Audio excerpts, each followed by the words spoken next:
Hello dear students, CBSE sample paper class 12, CBSE math sample paper class 12 में आज हम करेंगे दूसरा सैंपल पेपर। एक जो सीबीएसई से आया था वो हमने इसके पहले हमारा जो दो वीडियो में कवर हुआ था।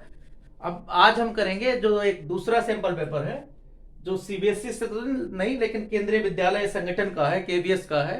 और इसमें जो केवीएस का प्री बोर्ड है उसमें आया हुआ है, तो इसको भी हम कवर कर रहे हैं। पैटर्न हमारा वही है। किस तरीके से क्वेश्चन की क्वेश्चन नंबर 1 2 जो इसमें दो पार्ट में पेपर है, part A and part B. Part A में दो सेक्शन है, सेक्शन फर्स्ट, क्योंकि बार बार वो फर्स्ट वाले से हम इंस्ट्रक्शन देख लेंगे किस तरीके से। इसी तरीके से इसमें तीन सेक्शन है, सेक्शन थर्ड, फोर्थ, फिफ्थ। इसमें सेक्शन थर्ड में 2 मार्क्स के क्वेश्चन है, यहाँ 3 मार्क्स के क्वेश्चन है, 5 में 3 क्वेश्चन 5 मार्क्स के हैं। तो ये सब सारी चीजें हम पहले बात कर चुके हैं, तो ये पैटर्न वही रहेगा। इसमें क्वेश्चन नंबर 17 और 18 mean question number 1 to 16 1 marks के हैं। उसके बाद क्वेश्चन नंबर 17 एंड 18 ये आपके केस स्टडी टाइप के क्वेश्चन होते हैं, जिसमें 5 पार्ट होते हैं, 4 4 करने होते हैं, तो दोनों मिला के 4 4 8 मार्क्स का बन जाता है। तो 16 और 24 मार्क्स का ये बनता है पार्ट ए, ये 24 मार्क्स और ये 56 मार्क्स का। तो ये सब सारे इंस्ट्रक्शन हैं। अब हम शुरू करते हैं कि क्वेश्चन क्वेश्चन क्या है। देखो, पार्ट ए में सेक्शन ए का पेपर हमारा है, केवीएस का प्री बोर्ड है। केवीएस का जो फर्स्ट प्री बोर्ड है वो पेपर है, केवीएस का फर्स्ट प्री बोर्ड। तो ये पेपर है, ये भी सीबीएसई के पैटर्न पर ही है पूरी तरीके से। तो यहां देखो क्वेश्चन नंबर 1 है, let A B the set of all 50 students of class 10 in a school. Let f is the map, means f is the function a to n. a क्या है, नेम ऑफ द स्टूडेंट, कितने student है 50 student, n mean natural number, b a function defined by fx equal to, इस तरीके से defined है such that fx equal to roll number of the student x। ये है roll number of the student x, roll number of the student x। ये इस तरीके से दे रखा है, तो पता करना है आपको, प्रूव करना है तरीके से, so that f is 1 1 but not onto, means f is 1 1 है लेकिन ऑन टू नहीं है। तो यहाँ a क्या है, a आपके स्टूडेंट के नेम है, नेम ऑफ स्टूडेंट है, ये कोई सेट है, नेम ऑफ स्टूडेंट है। और यहाँ पर क्या है, मैप आपका किस तरीके से, रोल नंबर पर, मीन्स n तो बहुत सारे 1 2 3 इस तरीके से बहुत सारे नंबर आएंगे। इन में ये एसोसिएट हो रहा है, किसी बच्चे का नाम लिखा गया, रोल नंबर 1 2 3 4 5 इस तरीके से 50 बच्चों का है। तो आप देखो एक बच्चे का रोल नंबर एक ही है, इसका मतलब क्या हुआ कि f इज 1 1। तो यहां since roll number of each student, roll number of each student is distinct, हर एक का अलग अलग है। ईच स्टूडेंट हैज यूनिक लिख सकते हो, हैज यूनिक। एक किसी बच्चे का रोल नंबर 2 नहीं हो सकता, एक ही होगा, तो इसका मतलब क्या होगा, f इज 1 1। अब उसके बाद देखो ऑन टू के लिए क्या है, इधर नेचुरल नंबर के सभी नंबर एसोसिएट होने चाहिए, तो कोई भी नंबर ले लो। लेट 100 ले लिया, let 100 belong to the natural number, but 100 is not associated, but 100 is not a roll number, is not a roll number of a student, roll number of any student, क्योंकि 50 student ही हैं, of any student,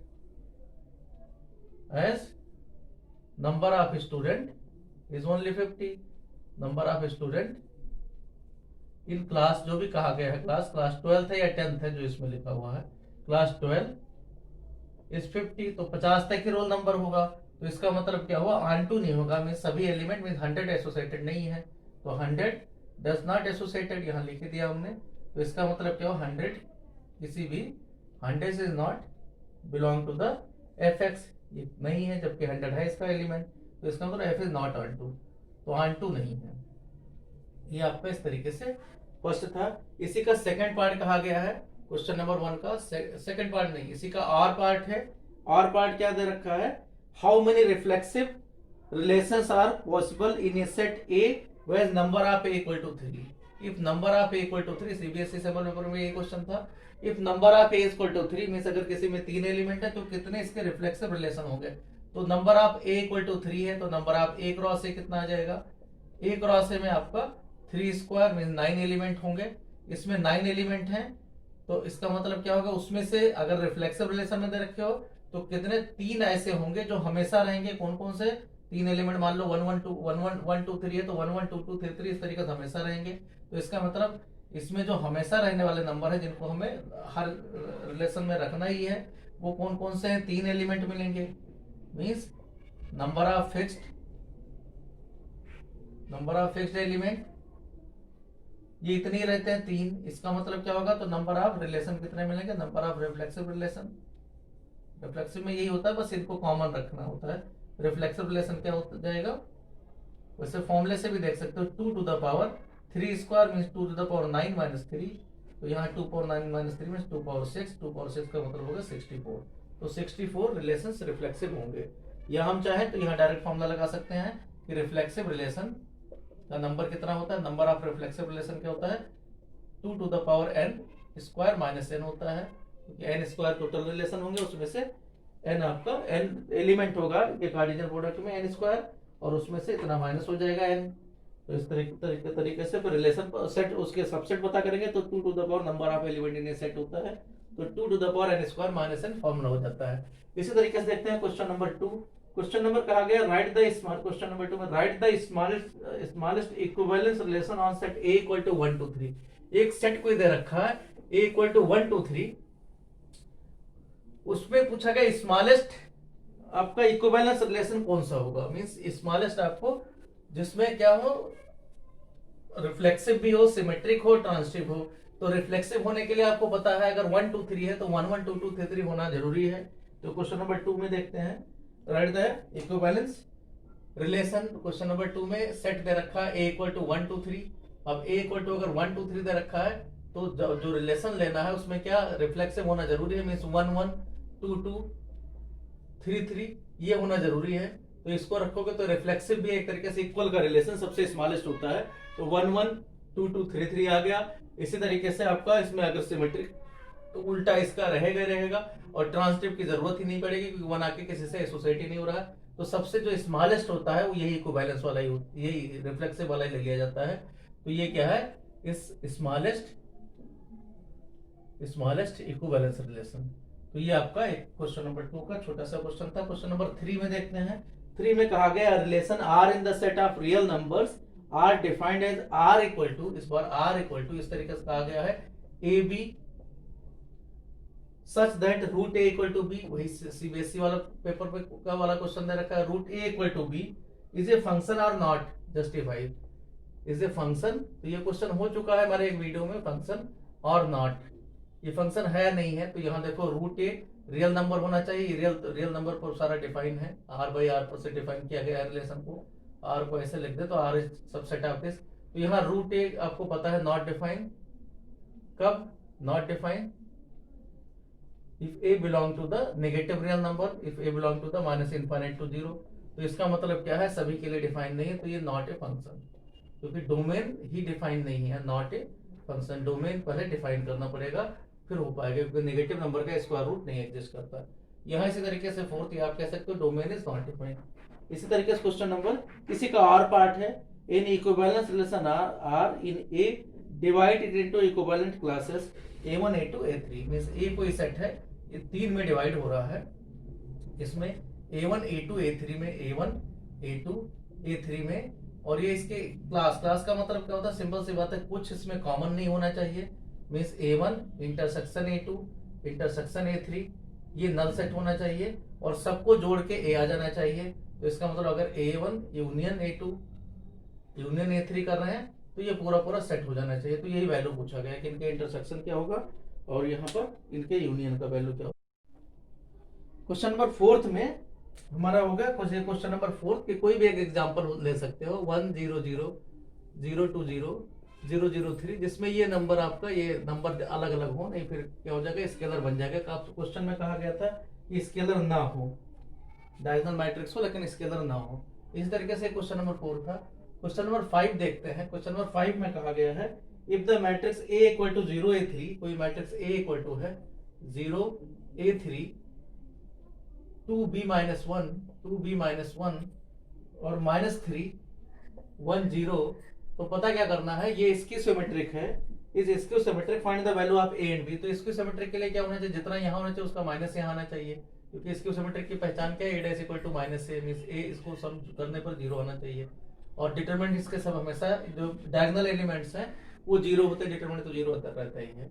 तो यहाँ क्या आ जाएगा, b का value तो 0 सीधा सा, और a + 2 = 0 आना चाहिए। तो इसका मतलब क्या होगा, a का वैल्यू -2 आना चाहिए, क्योंकि किस तरीके से लिखा जाता है इसको सिमेट्रिक। मान लो यहाँ हम 0 a b लिखेंगे तो यहाँ लिखा जाएगा -a -b। इस तरीके से यहाँ 0 मान लो c लिखा गया तो यहाँ -c, इस तरीके से लिखा जाता है, यहाँ 0 ही होता है। तो इस तरीके से लिखा जाता है, जो नंबर यहाँ है उसका माइनस यहाँ होगा, जो नंबर यहाँ है उसका माइनस यहाँ होगा, जो इधर होगा उसका माइनस यहाँ होगा, या इसके तो उल्टा इसका माइनस यहाँ होगा। तो इस तरीके से लिखा जाता है। तो a का वैल्यू आपका -2 आ जाएगा, b का वैल्यू 0 आ जाएगा। क्वेश्चन नंबर 6 देखते हैं। क्वेश्चन नंबर 6 में कहा गया let a = aij be a square matrix of order 3/3 और डिटरमिनेंट a = इसका -5 है। अगर डिटरमिनेंट -5 है तो a11 a21 प्लस में a12 a22 प्लस में a13 और इसका a आपका 3 2 1 2, यहाँ क्या है 2 3। ये पूछा गया है कि इसका वैल्यू क्या आएगा। where aij is the cofactor of small aij, ये सब कोफैक्टर हैं, तो आपको पता है इसका वैल्यू क्या होता है, ये कोफैक्टर्स हैं। तो क्या आता है डिटरमिनेंट, क्या वैल्यू आता है 0। अगर ये इसी के कोफैक्टर रहते हैं तो डिटरमिनेंट कहा जाता है। अगर ये किसी और मींस इस तरीके से हो कि a11 तो लिया गया, लेकिन यहाँ देखो कॉलम नंबर 3 लिया गया, एक ही कॉलम से लिया गया है, लेकिन यहाँ बदल दिया गया है कोफैक्टर, मींस एक एलिमेंट इसका कॉमन ले लिया गया तो डिटरमिनेंट 0। तो ये सीबीएसई वाले में भी यही था क्वेश्चन। इसी तरीके से क्वेश्चन नंबर एक क्वेश्चन नंबर 5 का आर पार्ट भी था। क्वेश्चन नंबर 5 का आर पार्ट रह गया। क्वेश्चन नंबर 5 के आर पार्ट में दे रखा था कि डिटरमिनेंट कोई 3/3 का मैट्रिक्स है, जिसका given that A is a square matrix of order 3/3 and determinant a = -2। Determinant a कहा गया -2, तो इसका पूछा गया इसके एडजॉइंट्स का। इसके एडजॉइंट्स का डिटरमिनेंट क्या रहेगा, तो इससे एडजॉइंट का डिटरमिनेंट क्या होता है, डिटरमिनेंट जितना हो उसका ऑर्डर पावर -1 होता है। तो यहाँ n का वैल्यू 3 है, तो इसका मतलब -2 का पावर कितना आ जाएगा, 3 - 2 - 2, तो ये 4 आ जाएगा। तो 5th का आर वाला क्वेश्चन का ये आंसर है। 6 का 0 है। क्वेश्चन नंबर 7 कहा गया है। 7th क्वेश्चन आपको इंटीग्रल करना है e⁻x dx और नीचे e⁻2x प्लस में 4। तो अब देखो e⁻2x का मतलब e⁻x का होल स्क्वायर होता है। तो जैसे आप पुट करोगे पुट e⁻x = t, तो e⁻x dx = dt आ जाएगा।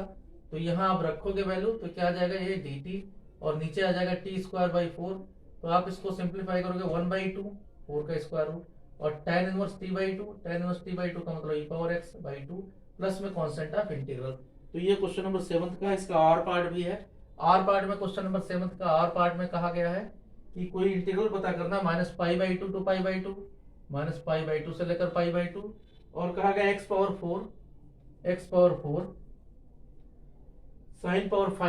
sin⁵x cos x, इसका पूछा गया। तो आप देखो जितना fx है ये ऑड फंक्शन है, क्योंकि यहाँ इवन दे रखा है, यहाँ इवन दे रखा है, ये sin⁵x ऑड है, तो इवन इंटू ऑड फंक्शन होता है। तो यहाँ अगर इसको fx मान लें तो हमें क्या मिलेगा कि f-x का वैल्यू क्या आ जाएगा, -fx मिलेगा, मींस ऑड फंक्शन मिलेगा। तो डिटरमिनेंट इंटीग्रल क्या आता है, 0 आता है। इस तरीके से देखते हैं। क्वेश्चन नंबर 8 देखते हैं। क्वेश्चन नंबर 8 में कहा गया है, क्वेश्चन नंबर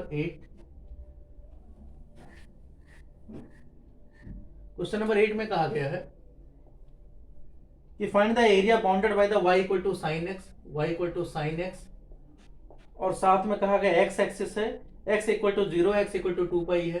तो यहाँ देखो जब कर्व देखोगे तो ये ऐसे बनता है, मींस जितना इधर एरिया रहेगा ऊपर का एरिया उतना ही नीचे सिमेट्रिक होता है। sin x का कर्व पीरियोडिक तो रहेगा, सिमेट्रिक, यहाँ 0 यहाँ पाई यहाँ 2π। तो जितना ऊपर एरिया ये आया यही इक्वल एरिया यहाँ पर मिलेगा जितना इस तरफ मिल रहा है। तो हम क्या करेंगे, हमें एरिया कितना पता करना, 0 से 2π के बीच में, और x एक्सिस में से एक इधर बाउंड्री, दोनों बाउंड्री x एक्सिस की ली जाएगी, एक माइनस मॉड में लिया जाएगा तो सिमेट्री कर दिया गया।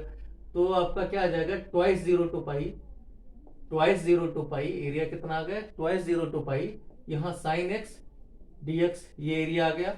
हमें पता है π-x = fx होता है, तो इसको ट्वाइस कर देंगे प्रॉपर्टी लगा के। तो 2 तो था, एक 2 और आ जाएगा, 0 से π/2 बन गया, 0 से π/2 sin x dx ये आ गया, या डायरेक्ट भी करो तब भी वही आ जाएगा। तो यहाँ 4 और ये आ गया cos x, cos x की लिमिट क्या है 0 से लेकर π/2, तो यहाँ आ गया 4, ये cos π/2, ये माइनस cos π/2 आएगा, तो यहाँ -4 ले लेना बाहर, cos π/2 का वैल्यू 0 और यहाँ cos 0 -1, तो ये आ जाएगा 4 स्क्वायर यूनिट, तो ये आपका आंसर आ जाएगा। तो यहाँ डायरेक्ट आंसर नहीं लिखने हैं, ध्यान रखना, 1 मार्क्स से नहीं कि 1 मार्क्स से मतलब डायरेक्ट आंसर लिखना है। क्वेश्चन नंबर 9 में कहा गया है, क्वेश्चन नंबर 9 में कि how many arbitrary constant are there in the general solution of the differential equation dy by dx equal to y tan x।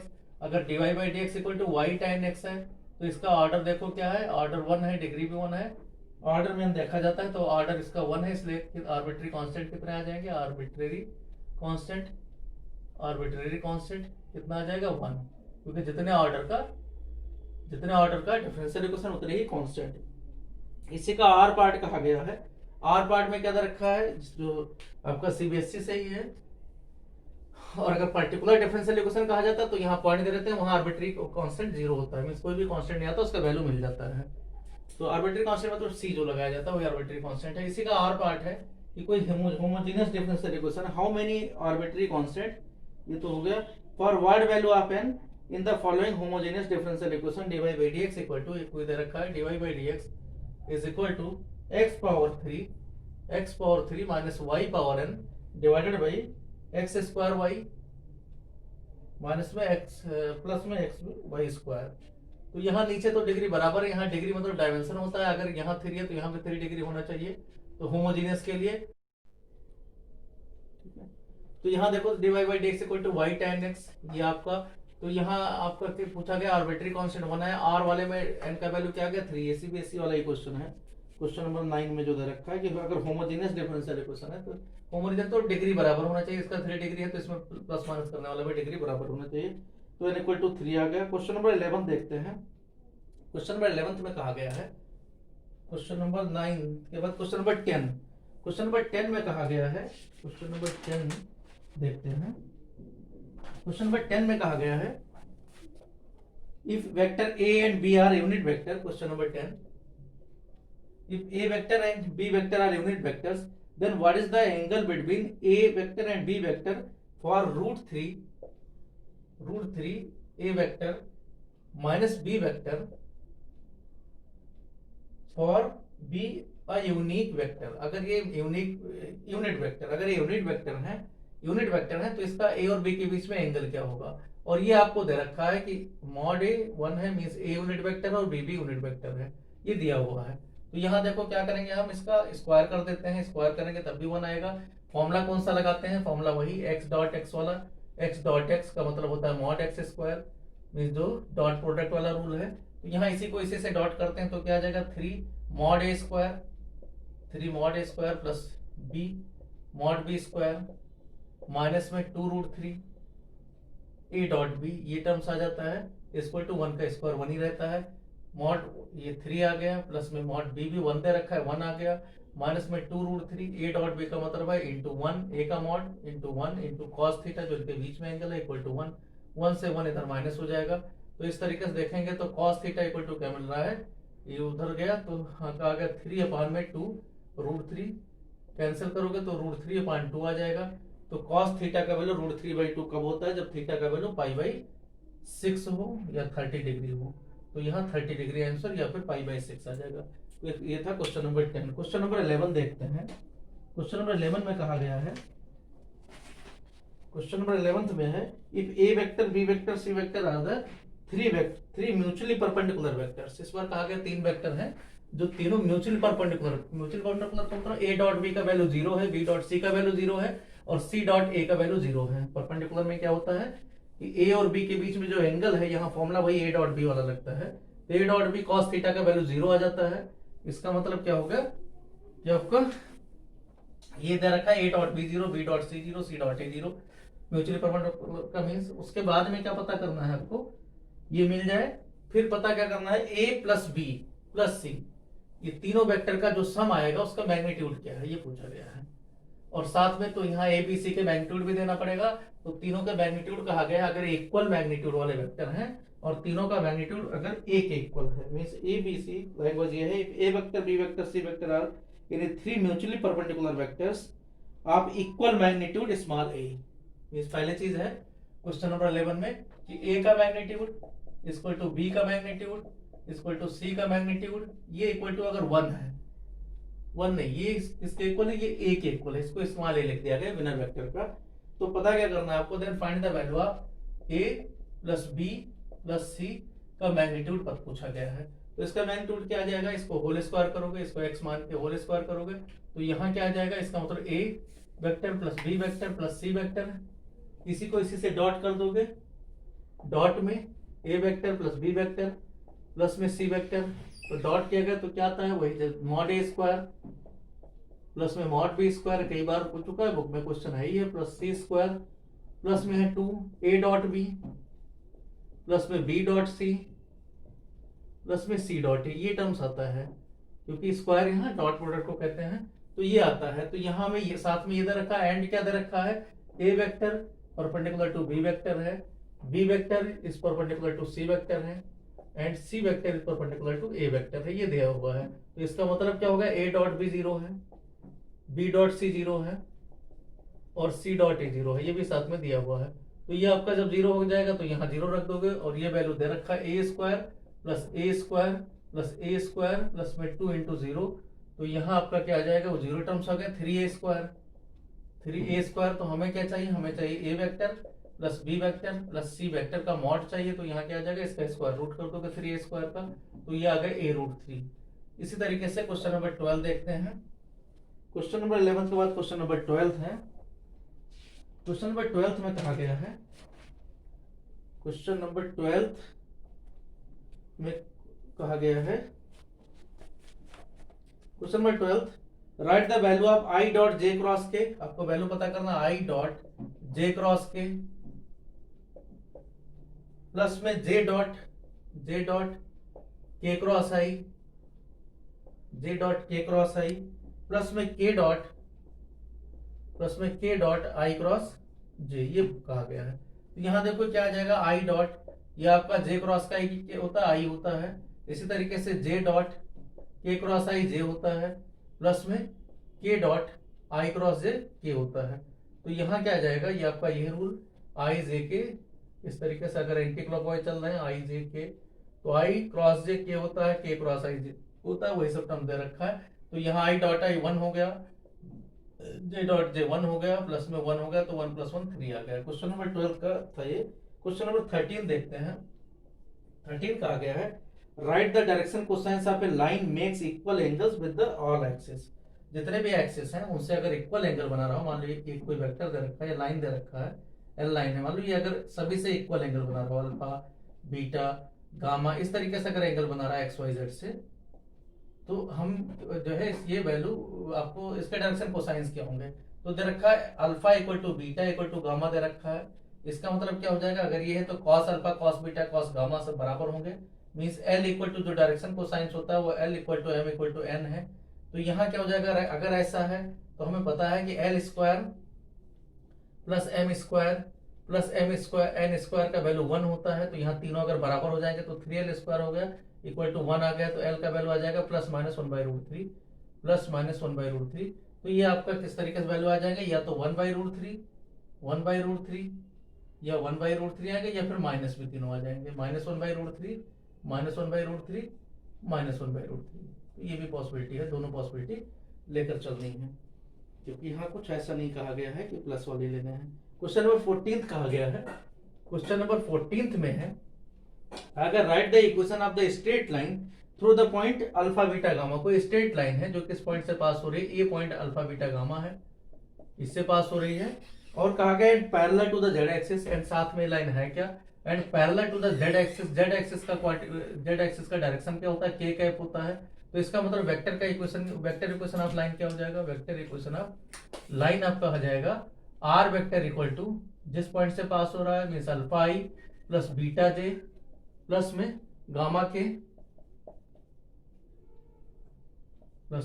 के वेक्टर एक ये, और प्लस में लैम्डा टाइम्स यहाँ पर जो डायरेक्शन के वेक्टर है, तो ये इसका वेक्टर इक्वेशन ऑफ लाइन बन जाएगा। आपसे पूछा गया इक्वेशन ऑफ लाइन, पूछा गया वेक्टर ये दे रखा है, इसका कार्टेशियन फॉर्म में लिखना चाहो तो क्या जाएगा, एक्स माइनस अल्फा अपॉन में केवल इसमें है तो यहाँ 0 हो जाएगा, y माइनस बीटा यहाँ पे 0 हो जाएगा, और z माइनस गामा में एक डायरेक्शन यहाँ आ जाएगा, k कैप इसका डायरेक्शन इक्वल टू 1। तो चाहे ये आपका कार्टेशियन फॉर्म हो जाएगा या फिर वेक्टर फॉर्म, दोनों में से कोई एक फॉर्म लिख सकते हो। क्वेश्चन नंबर 15 कहा गया है the probabilities of A and B solving a problem independently. Question number 15 में देखते हैं कि ए और बी, उसमें सीबीएसई वाले पेपर में भी था और इसमें केवीएस वाले पेपर में भी है। केवीएस का पेपर सबसे स्टैंडर्ड का माना जाता है, तो इसलिए हमने इसको सबसे पहले लिया है, और बाकी पेपर भी हम एक एक करके सॉल्व कर रहे हैं, लेकिन उनके हमें नाम नहीं बताएंगे क्योंकि पब्लिक स्कूल फिर ये नाम बताने नहीं होते, इसमें स्टैंडर्ड के पेपर उनके होते नहीं है इतना जितना नवोदय और ये केवी इन सब के होते हैं, क्योंकि यहाँ पर एक बोर्ड टाइप का बहुत सारे टीचर्स मिलके बनाते हैं। बाकी जो छोटे छोटे पब्लिक स्कूल है एक एक वाले, वो उनका अपना सबका पेपर अलग अलग होता है। ज़्यादातर फ्रेंचाइजी टाइप के स्कूल हैं तो वो पेपर सब अपना अलग अलग बनाते हैं, तो इसलिए कुछ मिस्टेक्स भी उसमें होती है, इसलिए हम नाम नहीं बताएंगे, आपको सीबीएसई से बराबर करके बताएंगे। The probabilities of A and B solving a problem independently are 1/3 and 1/4। करे प्रोबेबिलिटी आप कोई पेपर सॉल्व करने की, प्रोबेबिलिटी ऑफ ए दे रखा है 1/3 है, इसी तरीके से प्रोबेबिलिटी ऑफ बी के सॉल्व करने की 1/4 है, ये सीबीएसई वाले में भी था। Respectively if both of them try to solve the problem independently, अलग अलग सॉल्व कर रहे हैं, what is the probability that the problem is solve. Problem is solve का मतलब है either A solve, either A और बी और बोथ। तो आपका एक ही कंडीशन होता है कि 1 माइनस प्रोबेबिलिटी नॉट सॉल्व वाला हटा देना होता है, तो ये कर चुके हैं, means 1 minus probability of A not into probability of B not independently, ना भी कहें तो दोनों अलग अलग है तो इंडिपेंडेंटली रहेंगे। तो 1 माइनस ए नॉट कितना आ जाएगा 1/3, 1 माइनस 1/3 2/3 आ जाएगा, और यहाँ आपका 3/4 आ जाता है, तो ये 1 माइनस 2/4 मीन्स 1 माइनस 1/2, और ये वैल्यू 1/2 आ जाता है। इसी तरीके से क्वेश्चन नंबर 15 के बाद में क्वेश्चन नंबर 16 देखते हैं। 16 में कहा गया है let E1 E2 be two events such that probability of E1 equal to 0.3। Probability of E1 दे रखा है 0.3 है, इसी तरीके से probability of E1 union E2 equal to 0.4 है। कहा गया प्रोबेबिलिटी ऑफ E2 x है, प्रोबेबिलिटी ऑफ E2 ये वैल्यू x दे रखा है, पता करना है find the value of x such that E1 E2 are mutually exclusive. अगर म्यूचुअली एक्सक्लूसिव होंगे तो इनका इंटरसेक्शन नल सेट होना चाहिए। नल सेट का मतलब उनकी प्रोबेबिलिटी क्या होगी 0, क्योंकि यहाँ पर दे रखा है E1 इंटरसेक्शन E2 आपका नल सेट है, इम्पिटी मतलब ये। तो यहाँ क्या आ जाएगा, इसका मतलब क्या होगा, जब आप प्रोबेबिलिटी ऑफ E1 0.4 देखोगे तो probability of E1 mean 0.3 plus में x होना चाहिए, तो सॉल्व करके निकालोगे x का वैल्यू 0.1 आ जाएगा, 0.4 माइनस 0.1। इस क्वेश्चन नंबर 16 था। क्वेश्चन नंबर 17 देखते हैं। 17 में कहा गया 17 और 18 आपको पता है केस स्टडी वाली प्रॉब्लम होती है, तो इसको एक एक करके करते हैं। केस स्टडी प्रॉब्लम है, केस स्टडी में क्या कहा गया है, इन आर्किटेक्ट डिजाइन से building for a multinational company the floor consist of a rectangular region with semicircular ends having a perimeter of 200 meter as shown in the below। ये वही है क्वेश्चन जो उसमें सीबीएसई वाले में था। क्या है कि कोई रेक्टेंगुलर, इस तरीके से कोई रेक्टेंगुलर सीट है, रेक्टेंगुलर फ्लोर है, और उसमें सेमी सर्कुलर एंड दे रखा है इस तरीके से। इसकी लेंथ ये मान लो ए बी है, इसकी लेंथ आपको x दे रखा है, ब्रेथ इसकी y दे रखा है, यहाँ लिख देते हैं, और रेडियस इसका y/2 है। तो हम पता क्या करेंगे, इसका सबसे पहले इसमें जो क्वेश्चन पूछा गया है, सबसे पहले हम देखते हैं इनका पेरीमीटर दिया हुआ, पेरीमीटर को सबको जोड़ के, तो पेरीमीटर इन्हीं से क्वेश्चन देते हैं। तो पेरीमीटर 200 मीटर दे रखा है, तो पेरीमीटर अगर इनका जोड़ें तो x प्लस में x इधर, यहाँ कितना आ जाएगा, इस तरफ ये हिस्सा आएगा, तो क्या आ जाएगा, ये दो है, दोनों मिलके दोनों सेमी सर्कल मिलके, ये भी y/2 है, दोनों सेमी सर्कल मिलके बन जाते हैं ये सर्कल। तो सर्कल का आप देखोगे तो ये कितना आ जाएगा, 2πr होता, तो πr यहाँ आ जाएगा, πr यहाँ आ जाएगा, तो 2πr मतलब 2π इंटू y/2, तो ये आपका आ जाएगा पाई इंटू वाई, ये सब जोड़ के आपका 200 है। तो यहाँ से हम देखें तो वैल्यू मिल जाएगा y का या x का वैल्यू मिल जाएगा, तो ये x इक्वल टू कितना आ जाएगा, क्योंकि 2x बन गया 200 माइनस πy अपान में 2, ये हिस्सा बन जाता है x का वैल्यू 200 माइनस πy। यहाँ देखते हैं ये हमारा होता है 2πr, ये आपका बन जाएगा जो सर्कमफरेंस है 2π इंटू r मीन्स क्या होगा y/2, तो यहाँ क्या आ जाएगा πy है, ठीक है। तो ये पूछा गया है यहाँ पर सबसे पहला जो क्वेश्चन है ये पूछा गया है कि आपको ये पता करो कि यहाँ क्वेश्चन नंबर फर्स्ट पार्ट है, based on the above information answer the following if X and Y are represents, ये सब चीजें हो गई, वृत्त इतना हो गया, X plus pi Y equal to 100 या 2x plus pi Y equal to 200, तो ये वाला सही है, इसको सही कर लेते हैं। तो ये आपका बन जाएगा 2x प्लस पाई वाला, तो फर्स्ट पार्ट तो यही हो गया, फर्स्ट पार्ट, ये सेकंड ऑप्शन सही है, मींस बी वाला ऑप्शन सही है इसका। ठीक है, इसी तरीके से x का वैल्यू निकाल के रख लो, तो x का वैल्यू कितना आ जाएगा 200 माइनस पाई वाई, इसमें ये इक्वेशन दे रखा है हमने, फर्स्ट सेकंड का कोई मतलब नहीं है। तो ये बी पार्ट सही है, मींस फर्स्ट का जो बी पार्ट है वो है, ये इक्वेशन के नंबर है। इक्वेशन हम मान लो इस तरीके से लिख देते हैं, ये 1 मान लेते हैं क्योंकि x की जरूरत पड़ेगी। अच्छा अब देखो इसकी अगर एरिया ऑफ फ्लोर जो रेक्टेंगुलर बेस्ड है उसकी एरिया देखें, उसको a ले रखा है, तो एरिया ऑफ रेक्टेंगुलर बेस कितना हो जाएगा, यह है एरिया ऑफ रेक्टेंगुलर बेस, केवल ये वाला हिस्सा, तो ये कितना आ जाएगा x into Y, length into breadth, तो एरिया ऑफ रेक्टेंगुलर बेस का कितना आ गया,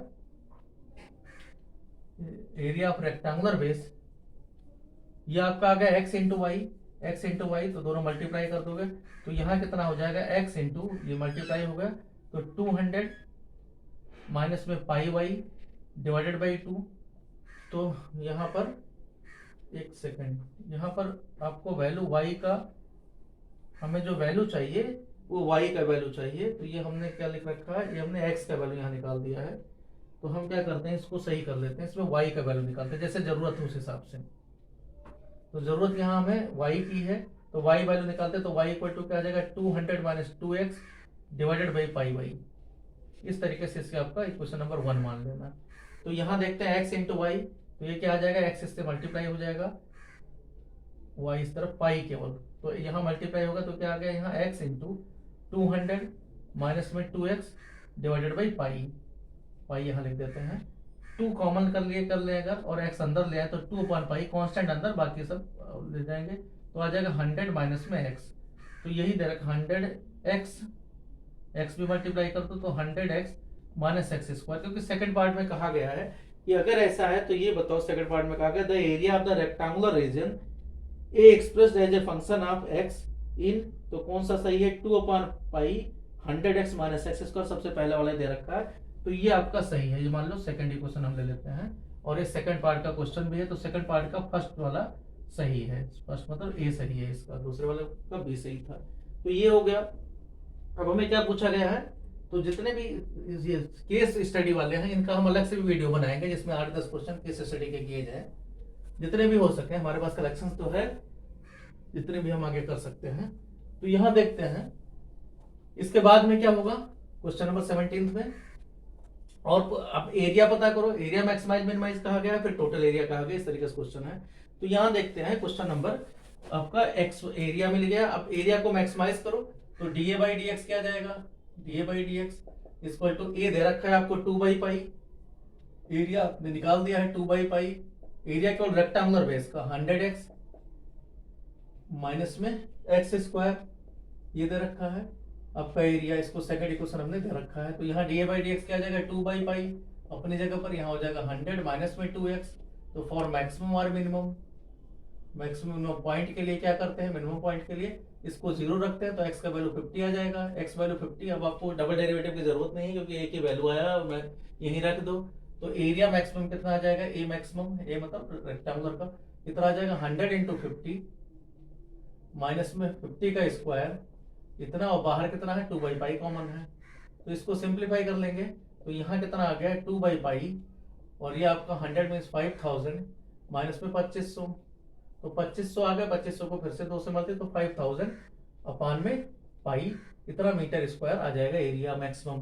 तो ये थर्ड पार्ट में यही पूछा गया है, या अगर ये आपका आगे तो थर्ड पूछा गया the maximum value of the area A is, तो एरिया ए इज कितना आ जाएगा 5000 अपान पाई मीटर स्क्वायर, ये सी वाला ऑप्शन सही है, ये थर्ड का सी ऑप्शन सही है, थर्ड का ऑप्शन सी वाला सही है। उसके बाद में पूछा गया है टोटल एरिया की बात की है, टोटल एरिया का मतलब including semi circular area, means ये वाला एरिया भी इंक्लूड कर लिया गया है, तो टोटल ये भी इक्वेशंस की जरूरत पड़ेगी। तो टोटल एरिया क्या आ जाएगा यहाँ पर, टोटल एरिया मतलब ये वाला हिस्सा भी इंक्लूड कर लिया जाए इसके साथ में, तो टोटल एरिया देखो क्या आएगा, टोटल एरिया कितना आ जाए एक्स वाई प्लस में ये हिस्सा भी आ जाएगा, तो ये कितना सा पाई आर स्क्वायर हो जाएगा, हाफ पाई आर स्क्वायर इधर, हाफ पाई आर स्क्वायर इधर, तो दोनों मिलके क्या आ जाएंगे पाई आर स्क्वायर, तो प्लस में pi R square Y by 2 है, means pi Y square by 4 आ जाएगा। तो यहाँ क्या हो गया पाई बाई 4, वाई का वैल्यू यहाँ हमारे पास था जो 1 वाला था, तो पाई इक्वल टू क्या आ गया एक्स वाई तो हम यहाँ से रख देते हैं एक्स वाई एरिया ही है, means 2 by pi 100x minus में एक्स स्क्वायर ये वाला हिस्सा आ गया, और प्लस में यहाँ पर पाई बाई 4 कॉमन, और यहाँ पर है वाई स्क्वायर हमारा आया था 200 माइनस में 2x अपान में पाई, तो ये वैल्यू रख देते हैं यहाँ पर कि पाई 200 माइनस 2x अपान में पाई, ये आपका इक्वेशन था 2x plus pi Y equal to 200, ये सब थे इक्वेशन सभी हमने हटा दिया, तो ये आपका इस तरीके से यहाँ से वैल्यू मिल जाएगा। तो अब देखो क्या आ गया यहाँ प्लस पाई बाई 4 और y का वैल्यू होल स्क्वायर कर देना है, तो यहाँ 200 माइनस में 2x अपान में पाई इसका होल स्क्वायर हो गया। तो आप सिंप्लीफाई करना चाहो तो कर लो या फिर ऐसे रहने दो, तो यहाँ क्या आ जाएगा आपका, सिंप्लीफाई करना नहीं करना तो ऐसे रख दो, डी आपका टोटल एरिया को टी ए मान लो, तो D by T T A D by D x T A, क्योंकि अब आपका ये ए के फॉर्म में क्या आ जाएगा 2 बाई पाई अपनी जगह पर 100x का 100 माइनस एक्स स्क्वायर का माइनस 2x, यहाँ पर प्लस में पाई बाई 4 कॉमन, यहाँ पाई स्क्वायर ले आओ नीचे कॉमन वाला, और इधर क्या आ जाएगा 2 इंटू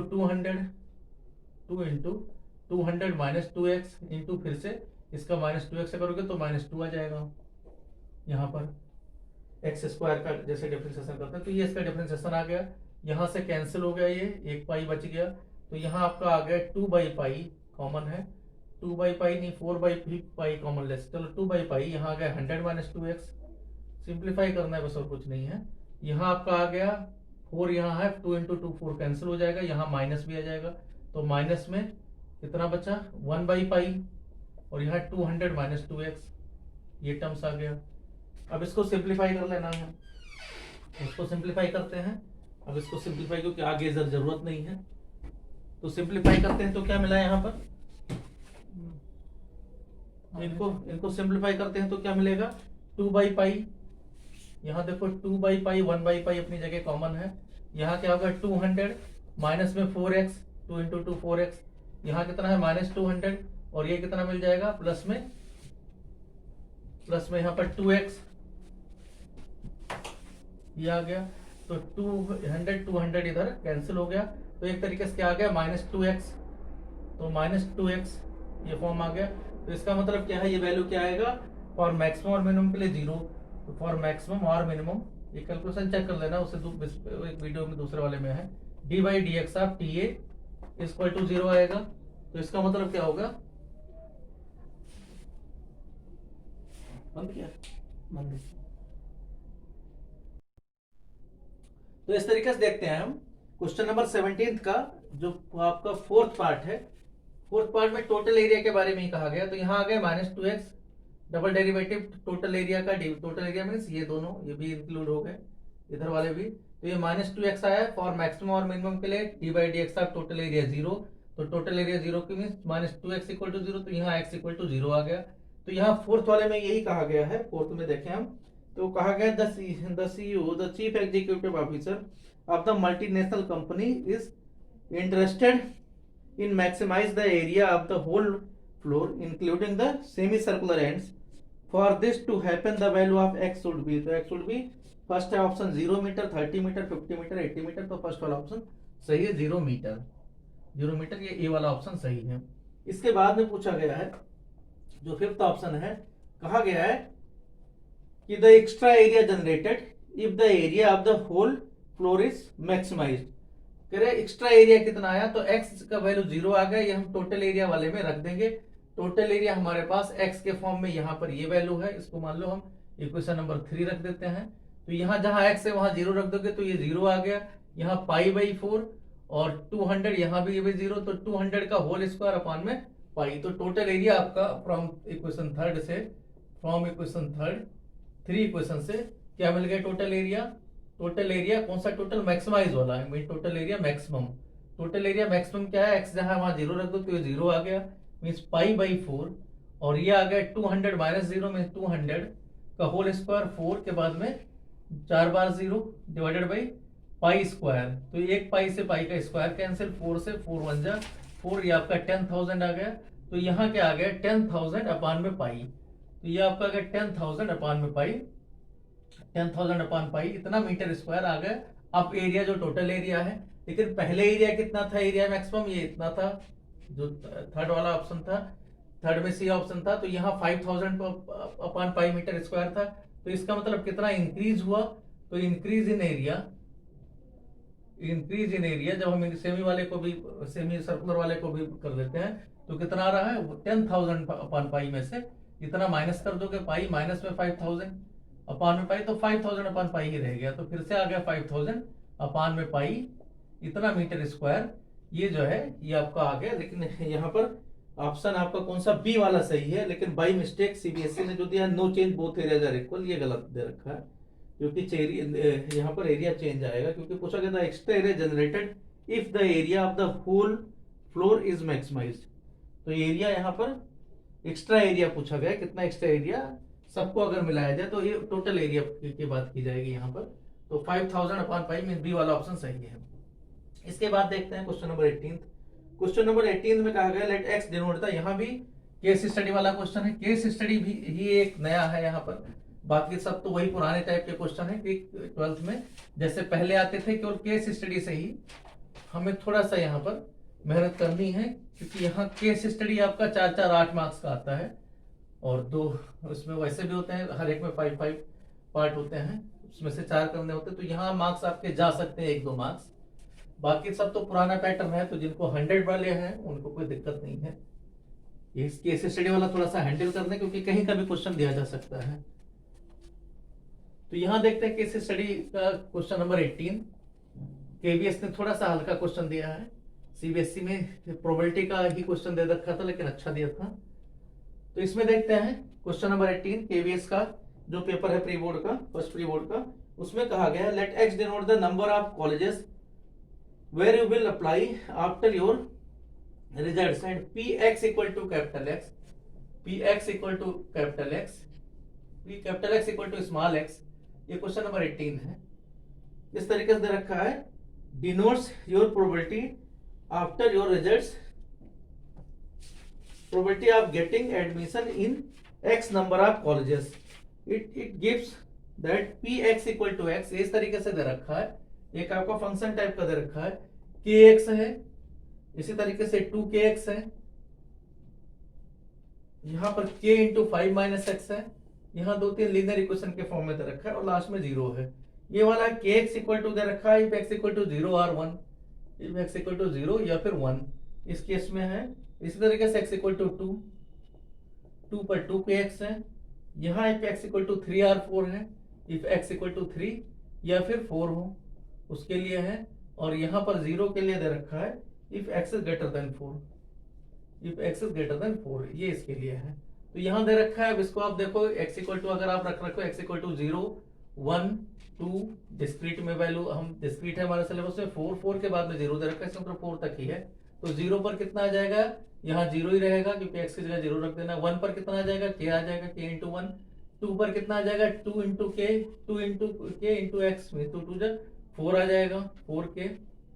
इसी तरीके से 3 पर कितना आ जाएगा, 3 रखो तो 5 माइनस 3 2, तो 2k यहाँ आ जाएगा। इसी तरीके से 4 पर कितना आ जाएगा, 4 पर रखेंगे तो k आ जाएगा। तो यहाँ देखो वैल्यू कितना आ जाएगा, 4 2 6 टोटल 8k आ गया। तो प्रोबेबिलिटी ऑफ x का सिग्मा अगर देखेंगे तो सिग्मा px कितना आ गया, सिग्मा pi या सिग्मा ये इस तरीके से i इक्वल टू 1 to जितना भी है 1 to 4 0 to 4 है, 0 to 4 ये कितना आ गया, यहाँ पर 8k आ गया। 8k का वैल्यू कितना होना चाहिए, 1 होना चाहिए, तो k का वैल्यू कितना आ गया 1/8, तो पहले तो k का वैल्यू मिल गया। तो यहाँ देखो क्वेश्चन में कहा गया पहला पार्ट है वैल्यू ऑफ k इज, तो value of k is first part तो हो गया। फर्स्ट पार्ट में कौन सा पार्ट सही है, 1/8 दे रखा है, द वैल्यू डी वाला पार्ट सही है। इसी तरीके से इसका सेकंड पार्ट कहा गया, तो थोड़ा सा बुक का क्वेश्चन है, आसान क्वेश्चन है, the probability that you will get admission in exactly 1 colleges, तो 1 कॉलेजेस का k है, तो यहाँ भी 1/8 ही आंसर रहेगा, यहाँ सी ऑप्शन सही है, सेकंड वाले का भी 1/8 होगा, सी वाला ऑप्शन सही है, क्योंकि कहा गया एग्जैक्टली 1 कॉलेज, तो एग्जैक्टली 1 कॉलेज का मतलब ये वाला, सिर्फ ये वाला हिस्सा। थर्ड पार्ट देखते हैं, थर्ड पार्ट में कहा गया the probability that you will get admission in at most 2 colleges, ज्यादा से ज्यादा 2 कॉलेज, तो ज्यादा से ज्यादा 2 कॉलेज में कितना आ जाएगा, k plus 4k means 5k आ जाएगा, तो 5k मीन्स 5/8 आ जाएगा। तो 5/8 वाला ऑप्शन देख लेना है। 5/8 आपका ऑप्शन है, 8 एडमिशन इन 8 मोस्ट, मतलब बी ऑप्शन सही है। तो यहाँ बी वाला ऑप्शन सही है, देख लेना। इसी तरीके से फोर्थ पार्ट है इसका। फोर्थ पार्ट में कहा गया what is the probability that you will get admission in at least 2 colleges, कम से कम 2 कॉलेजेस। तो एटलीस्ट 2 कॉलेज में आ जाएगा 2 3 4 में 2k 4k 2k, और यहाँ पर तो 7 8 4 2 6 7 क्या आ जाएगा, मीन्स क्या आ जाएगा 7/8। तो 7/8 से ऑप्शन देख लेते हैं। 7/8 ऑप्शन दे रखा है। फोर्थ वाले में कहा गया what is the probability that you will get admission in at least 2 colleges. At least 2 colleges में 4 2 6 और 1 7, तो 7/8 आना चाहिए। तो यहाँ 7/8 ऑप्शन में दे नहीं रखा है that you will get admission in at least 2 colleges. तो ये कुछ गलती से दे रखा है, यहाँ ऑप्शन में नहीं दिया गया है पेपर में। तो यहाँ कर लेना 7/8 है, सही है आंसर। इसी तरीके से दे रखा है क्वेश्चन नंबर 5, ऑप्शन में कुछ गलती दे रखा है। फिफ्थ पार्ट दे रखे हैं। फिफ्थ पार्ट में कहा गया है कि what is the probability that you will get admission in more than 4 colleges. More than 4 colleges में कोई नहीं है, इसका मतलब 0 होगा। तो फिफ्थ वाला पार्ट में 0, ये ऑप्शन ए सही है यहाँ।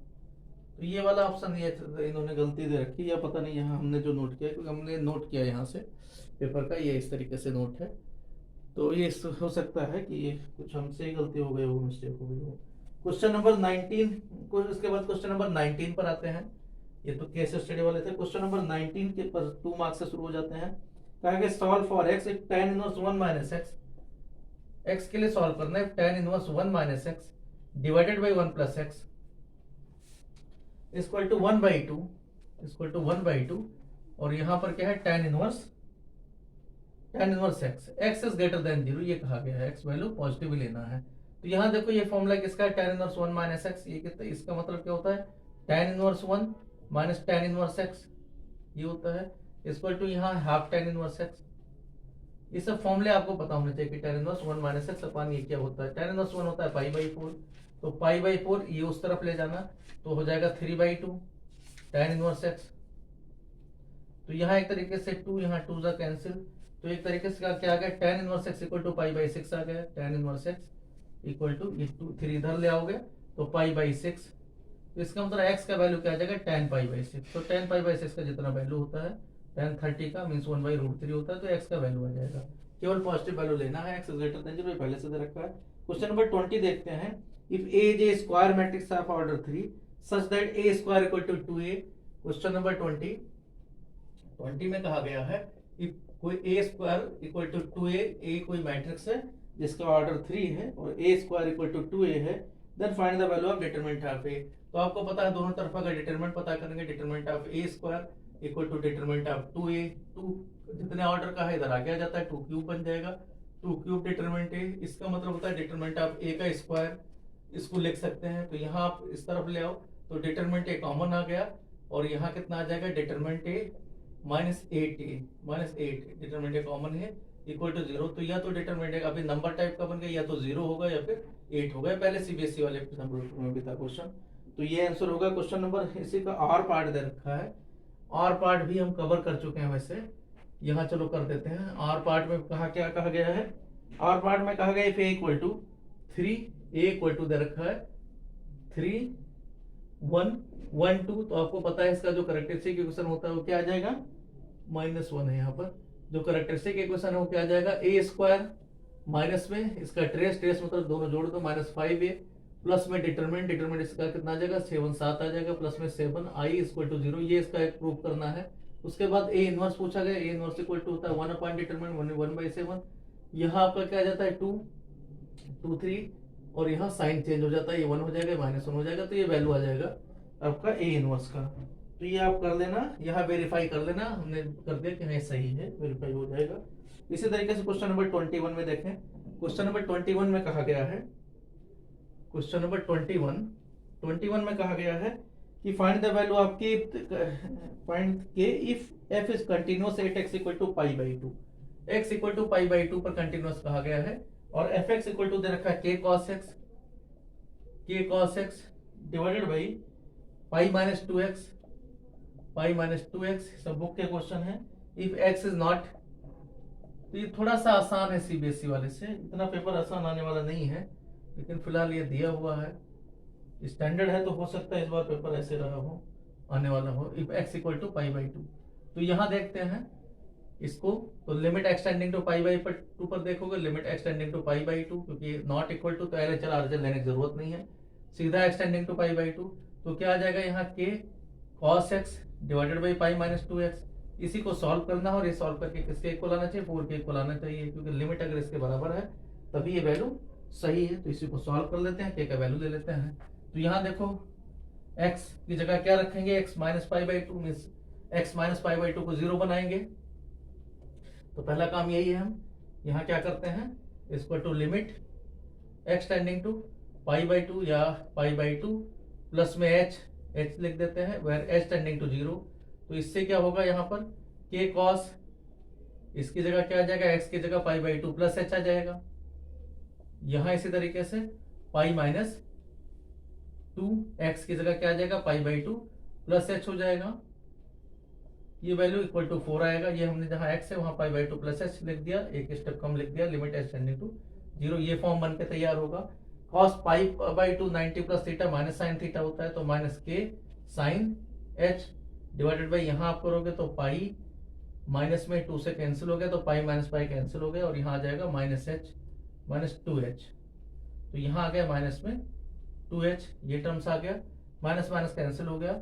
यहाँ आपका k by 2 sine h by h पर लिमिट कितना आ जाएगा, 0, यहाँ लिमिट भी है h टेंडिंग टू 0, तो ये आपका k बाई 2 आ जाएगा। k बाई 2 किसके इक्वल है, 4 के इक्वल है, k बाई 2 इक्वल टू 4, तो k का वैल्यू 8 आ गया, 4 इंटू 2 मीन्स k का वैल्यू 8, तो k का वैल्यू ये पूछा गया था। ये क्वेश्चन नंबर 21 था। क्वेश्चन नंबर 22 कहा गया है, कहा गया find the point at which the tangent to the curve, tangent to the curve, कौन सा कर्व है क्वेश्चन नंबर 22 में, tangent to the curve, curve दे रखा है y equal to x power 3 minus 2 minus 3x x cube power 3 minus 3x square, उसके बाद में माइनस 4x माइनस 9x है, माइनस 9x प्लस में 7, ये दिया हुआ है, इस पैरेलल टू x एक्सिस। कहा गया इसका जो टेंजेंट है वो पैरेलल टू x एक्सिस है, मींस जो टेंजेंट है वो पैरेलल टू x एक्सिस दे रखा है, तो इसका मतलब क्या है, स्लोप इसका 0 है, जो स्लोप m है वो 0 है, तो आपको स्लोप m 0 का मतलब इसका जो dy बाई dx आएगा वो 0 रख देना है। तो dy बाई dx क्या आएगा, इसका dy बाई dx आएगा 3x स्क्वायर माइनस में 6x माइनस 9, ये 0 रख देना है, x का वैल्यू मिल जाएगा, और ये की क्वेश्चन ये दिया ही गया है, तो यहाँ 0 रख 3 से डिवाइड कर दोगे, तो x स्क्वायर माइनस में 2x, और यहाँ माइनस 3 इक्वल टू 0, फैक्टर करोगे x माइनस 3, और यहाँ 2 लाना है माइनस 2 में, तो x plus 1 equal to 0, minus 3 plus 1, हाँ ठीक है माइनस 2, और यहाँ पर आ जाएगा, ठीक है। तो अब आपका क्या आ जाएगा, इधर x का वैल्यू या तो 3 होगा या फिर माइनस 1 होगा, x अगर 3 होगा तो 1 फ्रॉम इक्वेशन 1 से देखो, फ्रॉम इक्वेशन 1 जो क्वेश्चन में दे रखा है y इक्वल टू क्या होगा, जब 3 रखोगे तो 3 क्यूब 27 माइनस 27 0 हो जाएगा, माइनस 27 प्लस 7 तो आ जाएगा माइनस 20, तो ये तो पॉइंट होगा माइनस 3 माइनस 20, और अगर माइनस 1 रख रहे हो तो माइनस 1, और यहाँ माइनस 3 माइनस 4 हो गया, माइनस 4, और यहाँ हो गया 9 और 7 16 माइनस 4 12 आ गया। तो ये आपका 2 पॉइंट हो सकते हैं, 3 माइनस 20, एक तो ये पॉइंट हो सकता है, एंड दूसरा हो सकता है माइनस 1 12 हो सकता है, तो 2 यहाँ पॉसिबिलिटीज हैं यहाँ। इसी तरीके से देखते हैं क्वेश्चन नंबर, ये था हमारा 22, उसके बाद क्वेश्चन नंबर 23 में देखते हैं। क्वेश्चन नंबर 23 में हमें कहा गया है पॉइंट 1 बाई इंटीग्रल है, क्वेश्चन नंबर 23 में इंटीग्रल है, तो उसको देखते हैं कि कैसे होगा क्वेश्चन। तो इंटीग्रल कहा गया है 1 बाई कॉस स्क्वायर एक्स, ये वही सीबीएसई वाला क्वेश्चन है, 1 बाई कॉस स्क्वायर एक्स, और नीचे 1 माइनस टेन एक्स का होल स्क्वायर, तो याद है minus 1 by 1 upon 1 minus tan x आता है, माइनस सबका फिर से प्लस हो जाता है, तो 1 upon 1 plus ten X plus C करके ऐसे कुछ आता है। तो यहाँ देखते हैं अभी, तो हम एक तरीके से रिवाइज हो जाएगा, आप 2 बार करोगे, और पेपर ये स्टैंडर्ड है, काफी स्टैंडर्ड के पेपर होते हैं, तो ये इसकी प्रैक्टिस आपको वैसे भी करनी है, ऐसे 15-20 पेपर की प्रैक्टिस कर लो, फिर आपको सिलेबस नहीं भी हुआ है तब भी आप अच्छे नंबर ले आओगे। क्वेश्चन नंबर 23 आपका कहा गया है इंटीग्रल पता करना है, क्या इंटीग्रल है 23 में, integral 1 by cos square X, यहाँ क्या है 1 माइनस टेन एक्स का whole square, 1 minus tan X का होल स्क्वायर इस फॉर्म में दे रखा है। ये 1 बाई कॉस स्क्वायर एक्स ऊपर चला जाएगा, सेक स्क्वायर एक्स बन जाएगा, सेक स्क्वायर एक्स नीचे 1 माइनस टेन एक्स है का होल स्क्वायर है। तो ऊपर देखो इसका डिफरेंशिएशन मौजूद है, 1 बाई 1 माइनस टेन एक्स को टी पुट करेंगे तो माइनस सेक स्क्वायर एक्स आएगा। तो अगर इसको माइनस सेक स्क्वायर एक्स लिख दें, यहाँ एक माइनस कॉमन ले लें, तो क्या आ जाएगा माइनस, और ये आपका 1 बाई टी टाइप का बन जाएगा, तो माइनस 1 अपान 1 माइनस टेन एक्स इस फॉर्म में बन जाएगा। प्लस में constant of integral, minus minus plus हो जाएगा, तो 1 अपान 1 माइनस टेन एक्स प्लस में कांस्टेंट ऑफ इंटीग्रल। तो ये हो चुका है। इसी का और पार्ट दे रखा है। और पार्ट में कहा गया है कि 0 to 1 x 1 माइनस एक्स का पावर n, इस बार इंटीग्रल है 0 to 1 x 1 माइनस एक्स का होल पावर n dx। यहाँ भी यही पुट कर देते हैं, पुट 1 माइनस एक्स का होल पावर n, या 1 माइनस एक्स को सिर्फ t पुट कर देते हैं, तो यहाँ क्या आ जाएगा dx equal to minus D T. ये भी क्वेश्चन पहले देता रखा था। लिमिट आपका चेंज हो जाएगा, लिमिट आपका उल्टा हो जाएगा, लिमिट आप अब जब 1 रखोगे तो 0 आ जाएगा t, तो लिमिट ऑफ t क्या आ जाएगा 0 टू, यहाँ 1 रखोगे तो ऊपर अपर लिमिट 0 आएगा, 1 to 0 ये बन जाएगा।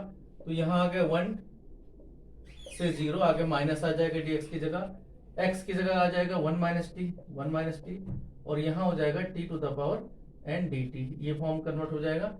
माइनस आपका फिर से ले आओ तो क्या आ जाएगा 0 से 1 उलट दिया गया, माइनस a इंटू बी को b इंटू ए लिख सकते हैं। यहाँ आपका t power n minus T power n plus 1 dt। तो इस तरीके से इसका इंटीग्रल करोगे, 1 0 लिमिट रखोगे तो क्या आ जाएगा 1 अपान n प्लस 1 माइनस 1 अपान n प्लस 1 प्लस एक और जाता है n प्लस 2, ये आ जाएगा। कॉन्सेप्ट ऑफ इंटीग्रल यहाँ लगता नहीं है, तो ये आंसर आ जाएगा। इसी को सिंप्लीफाई करोगे तो ऊपर आ गया 1 और नीचे दोनों मल्टीप्लाई हो जाएंगे, n प्लस 1 n प्लस 2। तो ये एक बार क्वेश्चन हो चुका है, यहाँ भी दोबारा रिवीजन कर लेना। क्वेश्चन नंबर 23 के बाद देखते हैं क्वेश्चन नंबर 24। क्वेश्चन नंबर 24 में कहा गया find the area of curve का क्वेश्चन है, जो एप्लीकेशन ऑफ इंटीग्रल का एक ही यहाँ है आपके सिलेबस में।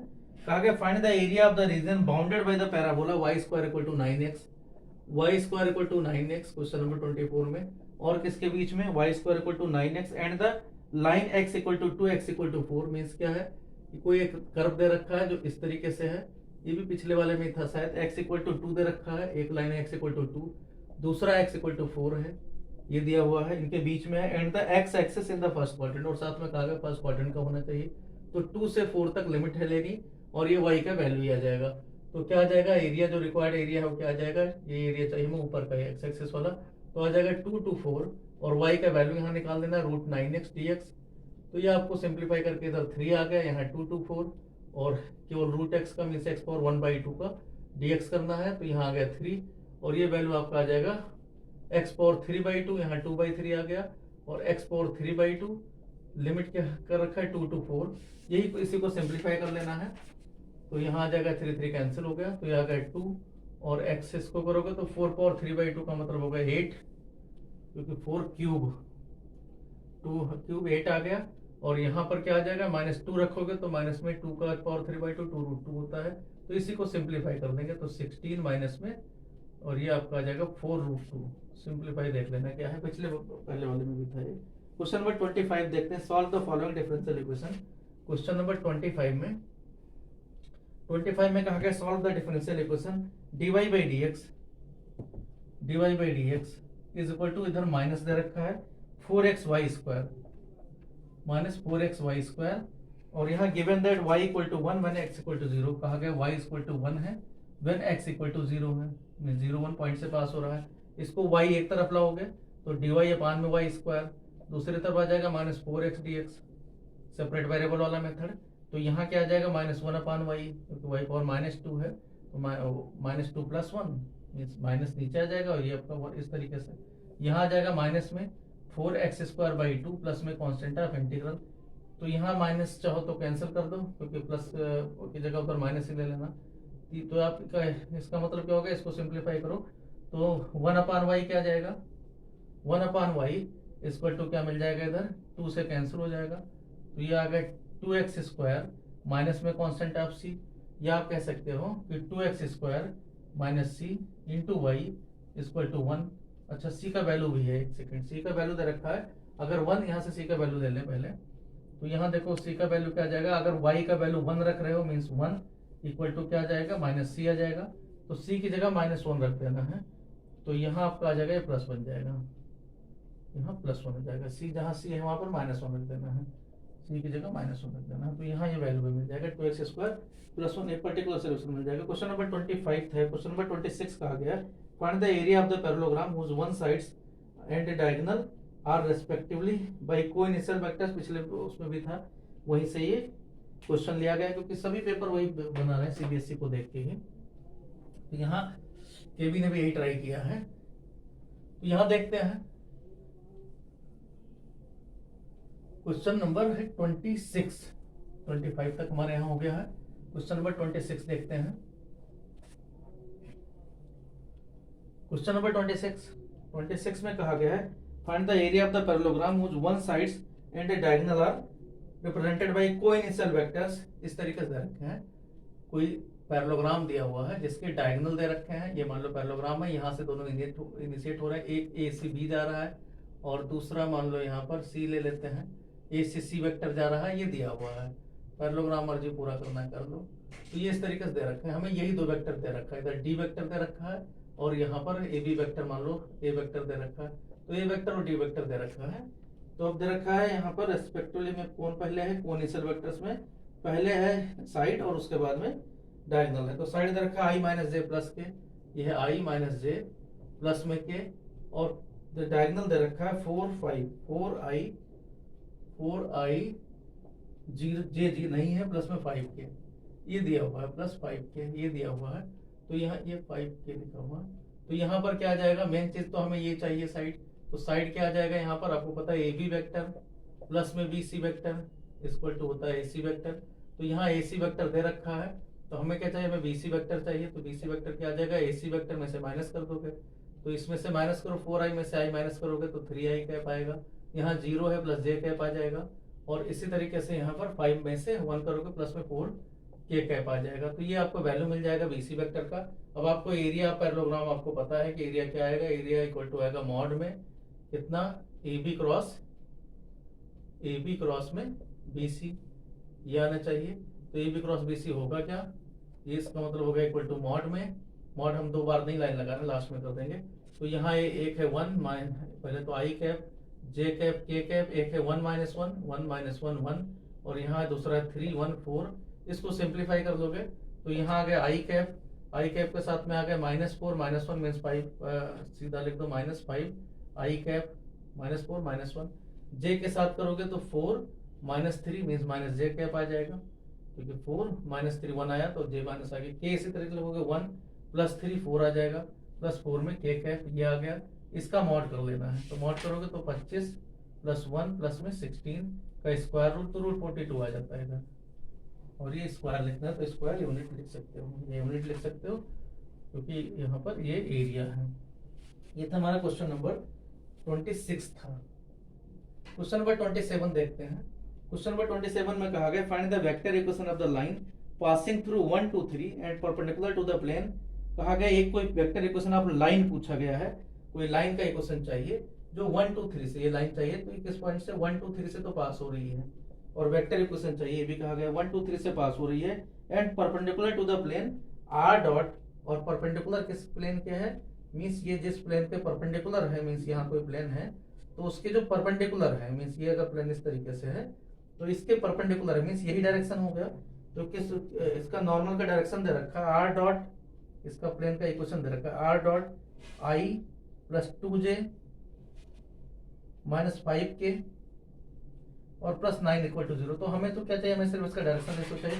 तो अगर है तो ये नॉर्मल इधर ही आ जाएगा, तो नॉर्मल बी वेक्टर बन जाएगा, तो इसका मतलब ये इतना दे रखा है, और नॉर्मल यहाँ जो बी वेक्टर है वो बन गया आपका i प्लस में, ब्रैकेट लगा देते हैं इसको, i प्लस में 2j माइनस में 5k, इस टाइप से। तो ये क्वेश्चन क्या हो जाएगा, r vector equal to i vector जो पॉइंट पास हो रहा है, जो a पॉइंट से पास हो रहा है, i वेक्टर प्लस 2j, क्योंकि इसका हमें केवल चाहिए है पोजीशन वेक्टर, प्लस में 3k इतना आ गया, प्लस में लैम्डा टाइम्स बी वेक्टर की जगह ये नॉर्मल दे रखा है i वेक्टर जो प्लेन का नॉर्मल है -5 के, क्योंकि अगर नॉर्मल के नॉर्मल जाएंगे तो इसका मतलब हम सीधे लाइन पर आ गए। ये था हमारा क्वेश्चन नंबर 27 था। क्वेश्चन नंबर 28 पर आते हैं। क्वेश्चन नंबर 28 प्रोबेबिलिटी का क्वेश्चन है। क्वेश्चन नंबर 28 में कहा गया an instructor has a question bank consisting 300 easy true false question. Book का ये क्वेश्चन है।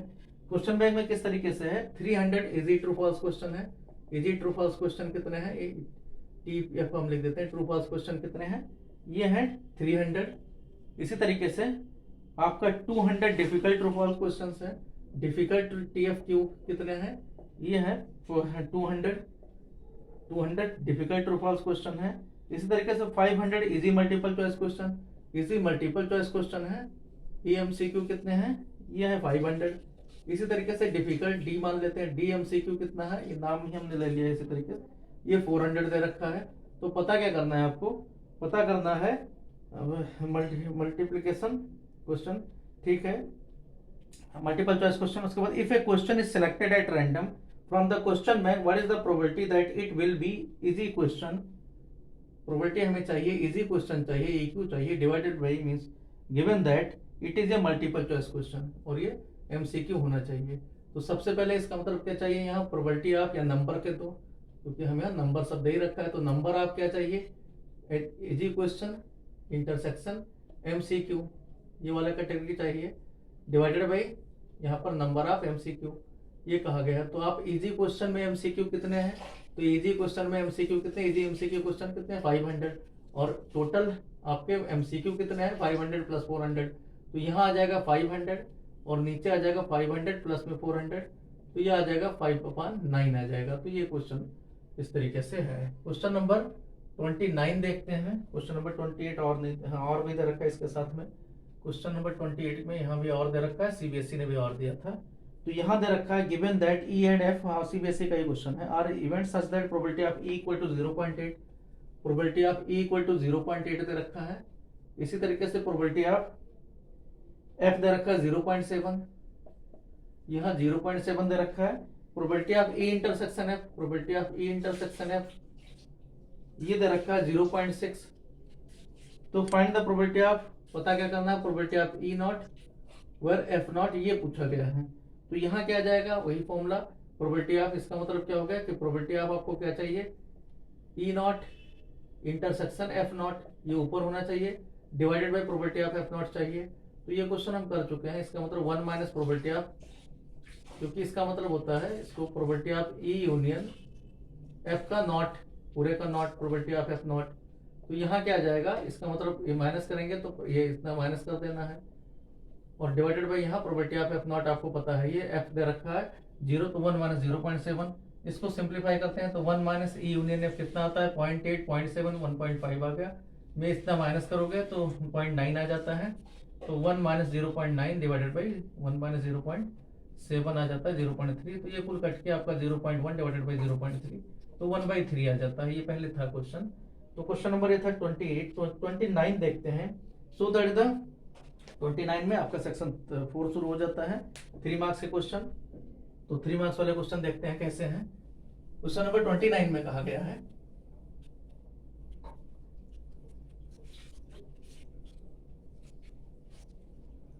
क्वेश्चन नंबर 29 में कहा गया so that the relation R on the set A equal to X belong to the Z। Question number 29 में book से नहीं, so that the relation R on the set A, कोई set A दे रखा है, A किस तरीके से X, such that X belong to the integer. और क्या कहा गया, X इज 0 to 12, 0 से लेकर 12 तक है। ये भी साथ में 0 से 12 तक आपको नंबर दे रखा है। Given that R equal to, किस तरीके से रिलेशन कैसे डिफाइन किया गया है, यहाँ given that R equal to AB such that A equal to B, such that A equal to B, ये कहा गया इज एन इक्विवेलेंस रिलेशन, ये कहा गया। तो यहाँ नंबर फाइनाइट है, तो आप चाहो तो R के वैल्यू भी लिख सकते हो कि केवल इक्वल वाले लेने हैं। हमें 0 लिया तो 0 ही लेना है, 1 लिया तो 1 ही लेना है, 2 तो 2 इक्वल वाला रिलेशन चाहिए, 3 3, 4 4, यहाँ इसी तरीके से 5 5, 6 6, इस तरीके से देखें तो 12 से 12 तक ये सभी ले लेने हैं। तो आप देखो जो सबसे छोटा और इक्विवेलेंस रिलेशन होगा वो ये होगा, मीन्स इसमें क्या होगा, रिफ्लेक्सिव वाले सब ले लिए गए हैं। तो इसमें क्या आ जाएगा यहाँ पर, इसका मतलब क्या हो गया, सबसे पहले रिफ्लेक्सिविटी देखोगे तो सभी एलिमेंट है, यहाँ हमने देख ही लिया रिफ्लेक्सिविटी। रिफ्लेक्सिविटी देखेंगे तो क्या है कि फॉर ईच सबके लिए है कि A belong to the R, for each दिख ही रहा है, for each A belong to the, जो यहाँ दे रखा है ए, सेट ए, इसका मतलब रिफ्लेक्सिव हो गया, आर इज रिफ्लेक्सिव, बुक का ही क्वेश्चन है, छोटा सा क्वेश्चन है। इसी तरीके से सिमेट्रिक देखोगे तो जब नंबर ही वही है तो सिमेट्रिक भी है, क्योंकि अगर A B belong to the R, if A belong to the R, this implies that BA belong to the R, क्योंकि वही नंबर है, BA belong to the R, ठीक है, क्यों, as A equal to B implies that B equal to A, तो ये भी आपका सिमेट्री भी है। ट्रांसिटिव भी वही है, ट्रांसिटिव भी इक्वल में रहेगा कि AB, मान लो AB and BC belong to the R, इसका मतलब क्या है कि A equal to B and B equal to C, तो आपको पता है जब दोनों इक्वल है this implies that A equal to C, अगर A equal to C है तो AC belong to the R, इसका मतलब आर इज ट्रांसिटिव। तो तीनों चीजें हैं यहाँ पर कि आपका क्या है, रिफ्लेक्सिव भी है, सिमेट्रिक भी है, प्लस में ट्रांसिटिव भी है, तो ये आपका क्या आ जाएगा, इक्विवेलेंस रिलेशन आ जाएगा। तो ये आपका एक प्रूफ सिंपल सा एक लिखना है, बस और कुछ नहीं है। यहाँ जैसे आपने सभी एलिमेंट लिख दिए, फाइनाइट नंबर तक है तो कुछ है नहीं इसमें। क्वेश्चन नंबर 30 देखते हैं, y equal to 3 cos log x, y equal to 3 cos log x,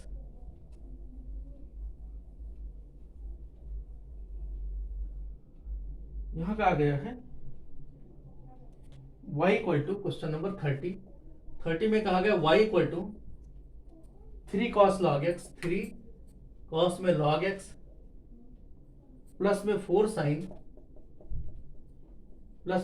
sin log x, ये दिया हुआ है। पता क्या करना है, प्रूफ क्या करना है, X square D two Y by D X two, proof क्या करना है, X square D two Y by D X to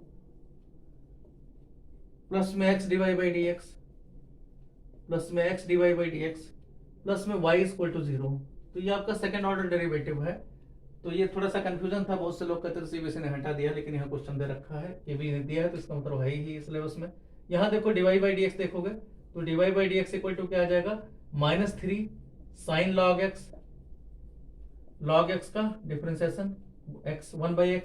इसी तरीके से यहाँ पर क्या आ जाएगा, प्लस में 4 cos में log x divided by x, ये x इस तरफ ले आना, जिससे आपका क्वेश्चन क्या बन जाए, x divide by D X, जिससे फिर से डेरिवेटिव करने में आसानी रहे, x divide by D X equal to -3 sine log x, यहाँ क्या आ जाएगा, प्लस में 4 cos में log x।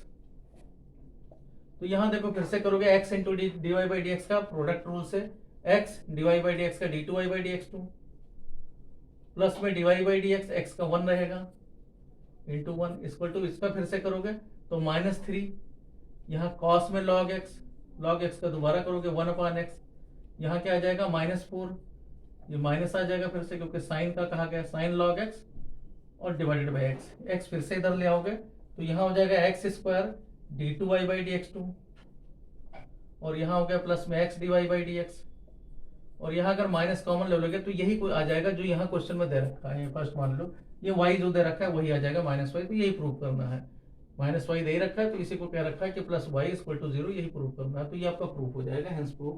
क्वेश्चन नंबर ये था 30। क्वेश्चन नंबर 31 देखते हैं, क्वेश्चन नंबर 31 में देखते हैं, 31 में कहा गया है if fx equal to, question number 31,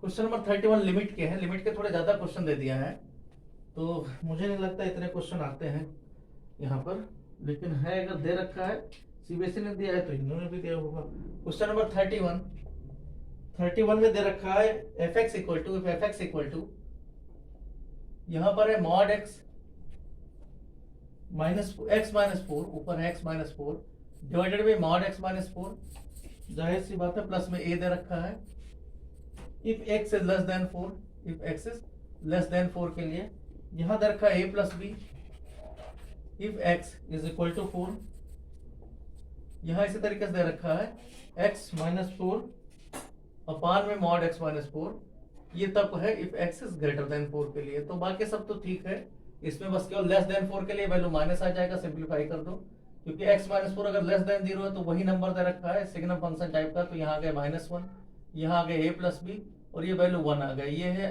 ये -1 प्लस में a, और यहाँ भी कुछ दे रखा है प्लस बी दे रखा है, ये प्लस बी दे रखा है यहाँ, और 1 प्लस बी। ये है x लेस देन 4 के लिए, x इक्वल टू 4 के लिए, x ग्रेटर देन 4 के लिए। तो आप देखो LHL क्या आएगा, LHL आप पता करोगे किस पॉइंट पर, 8x इक्वल टू 4 पर, 8x इक्वल टू 4 पर। तो सीधा LHL कितना आ जाएगा -1, ऐसे लिख देते हैं, इक्वल टू क्या आ गया -1 प्लस a आ गया।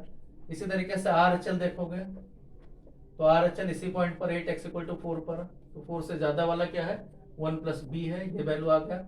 और 8x इक्वल टू 4, f4 का वैल्यू क्या है, ये a प्लस b है, तो सभी बराबर होंगे, means -1 plus a equal to 1 plus b equal to a plus b, ये सब बराबर होंगे। तो यहाँ देखो इसको देखते हैं सॉल्व करते हैं, तो b का वैल्यू क्या आ गया 0, क्योंकि b आपका कैंसिल हो जाएगा और a का वैल्यू 1 आ जाएगा।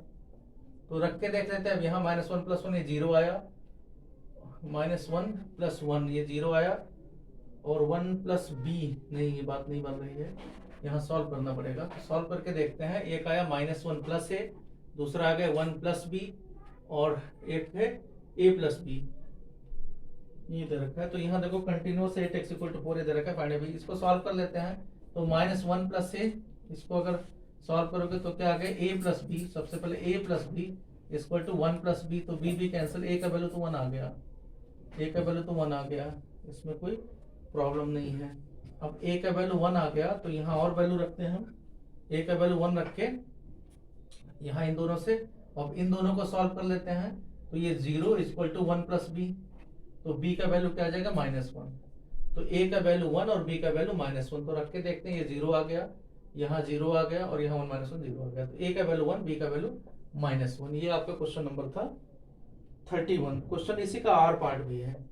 आर पार्ट में कहा गया है कि if x equal to a sin pt, if x equal to a sin pt, इसी तरीके से y equal to b cos pt, y equal to b cos pt, तो पता क्या करना है, dy by dx2 पता करना है, d2y by dx2।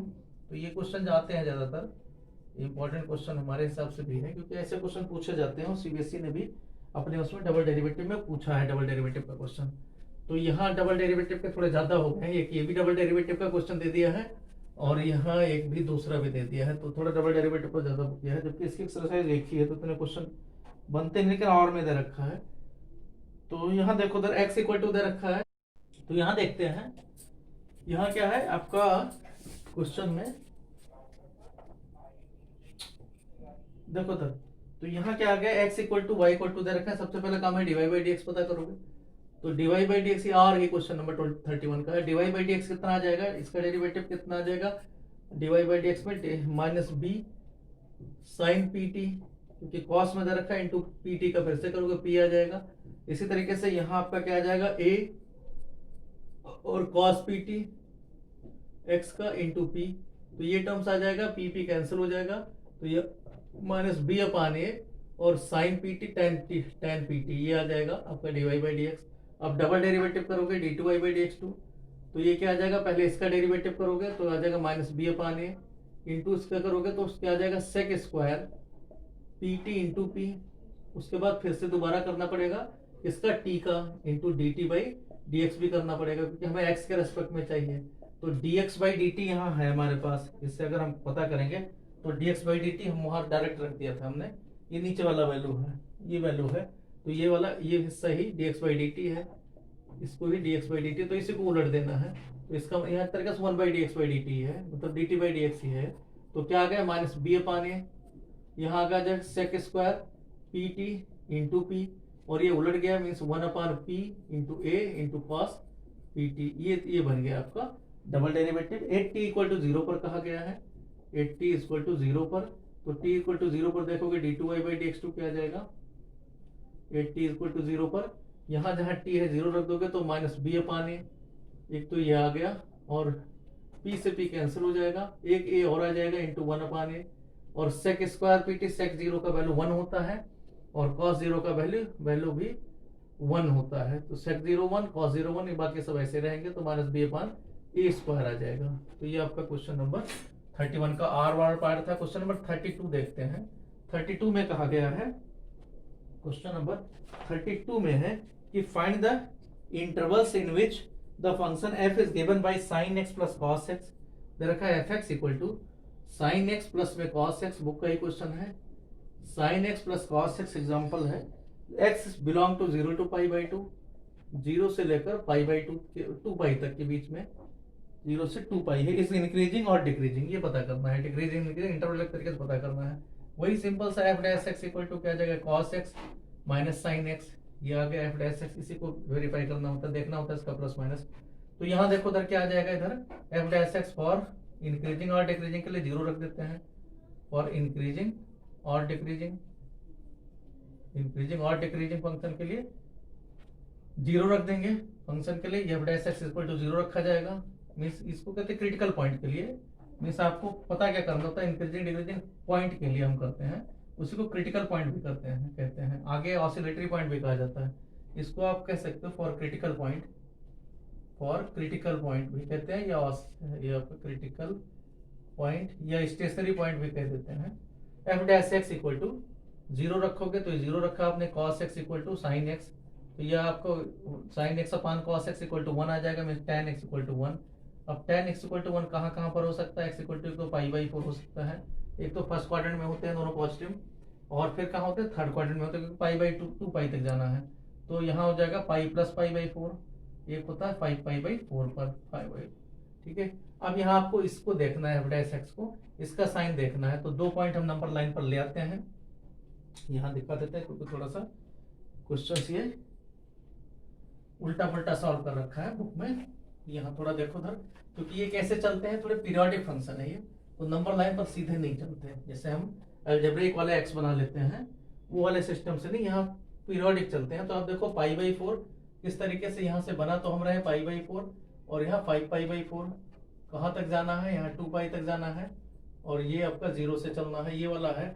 अब देखो उधर इनका नेचर ऐसे एक जैसा ही रहेगा, इनके बीच में 3 इंटरवल बन जाएंगे, ये और ये 0 पाई बाई 4 और ये बनेगा। अब आपको इंक्रीजिंग डिक्रीजिंग सब देखना है, तो यहाँ क्या आ जाएगा, पाई बाई 4 से अगर हम इधर पहले देते हैं 2 पाई और 5 पाई बाई 4 के इस तरफ रखते हैं, इसका मतलब मान लो थर्ड क्वाड्रेंट में रखते हैं, तो थर्ड क्वाड्रेंट का वैल्यू क्या आ जाएगा, क्वाड्रेंट भी देख लेते हैं कि पाई बाई 4 का मतलब क्या होगा, ये वैल्यू, और ये इस तरीके से tan x का ग्राफ होता है, tan x इक्वल टू 1, ये वाला ग्राफ है।